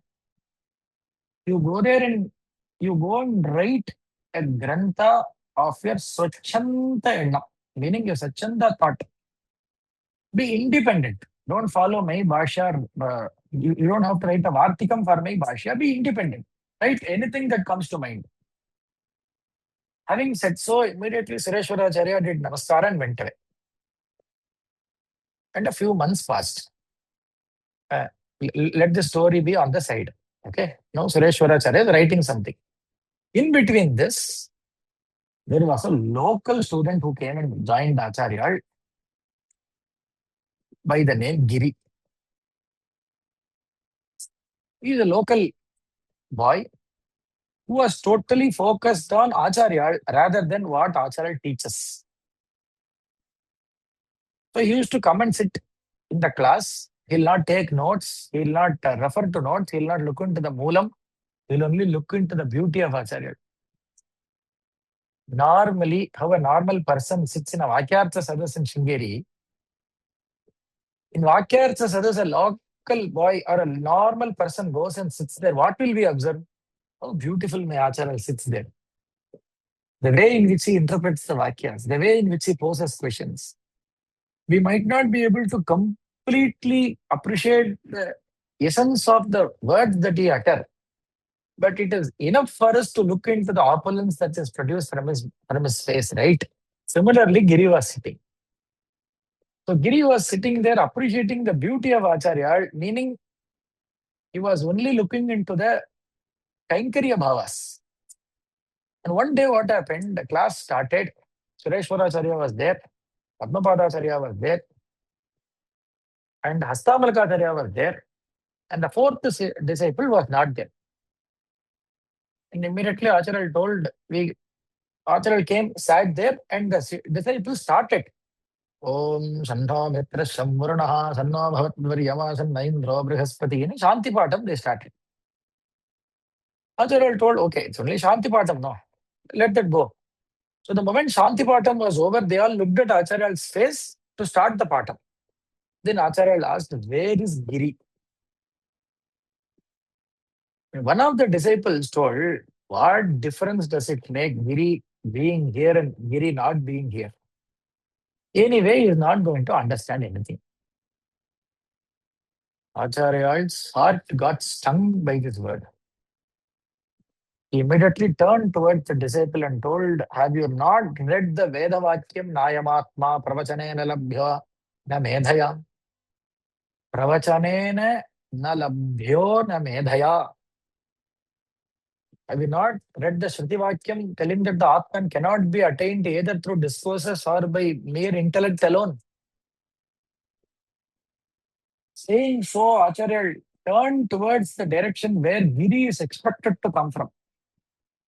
Giri was washing the Kashaya Vastra of Acharya in Tungabhadra and was very carefully putting that to dry.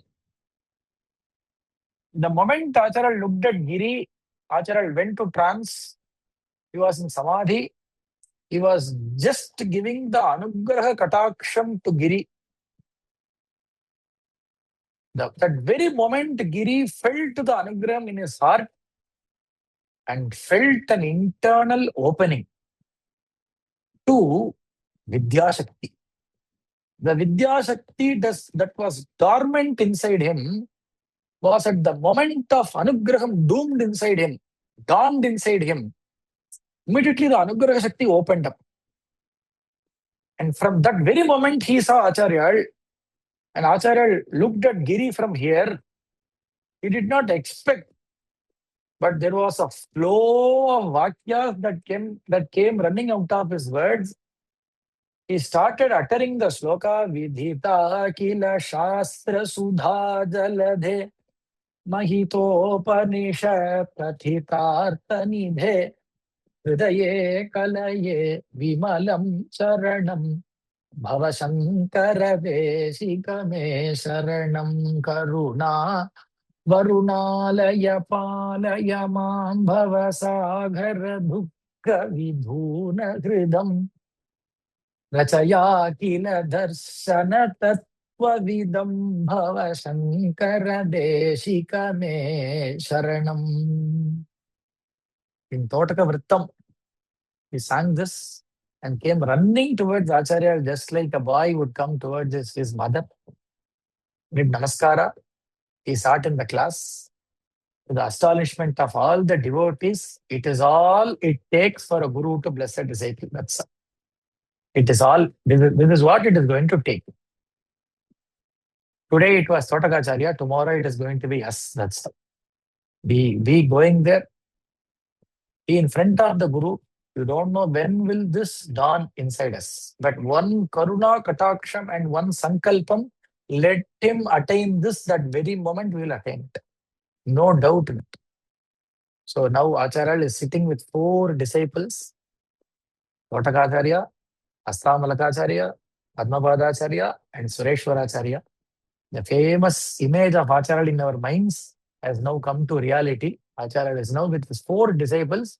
Acharya is spending time in Sringeri doing upanyasa of the Bhashya that he wrote in Uttarakashi.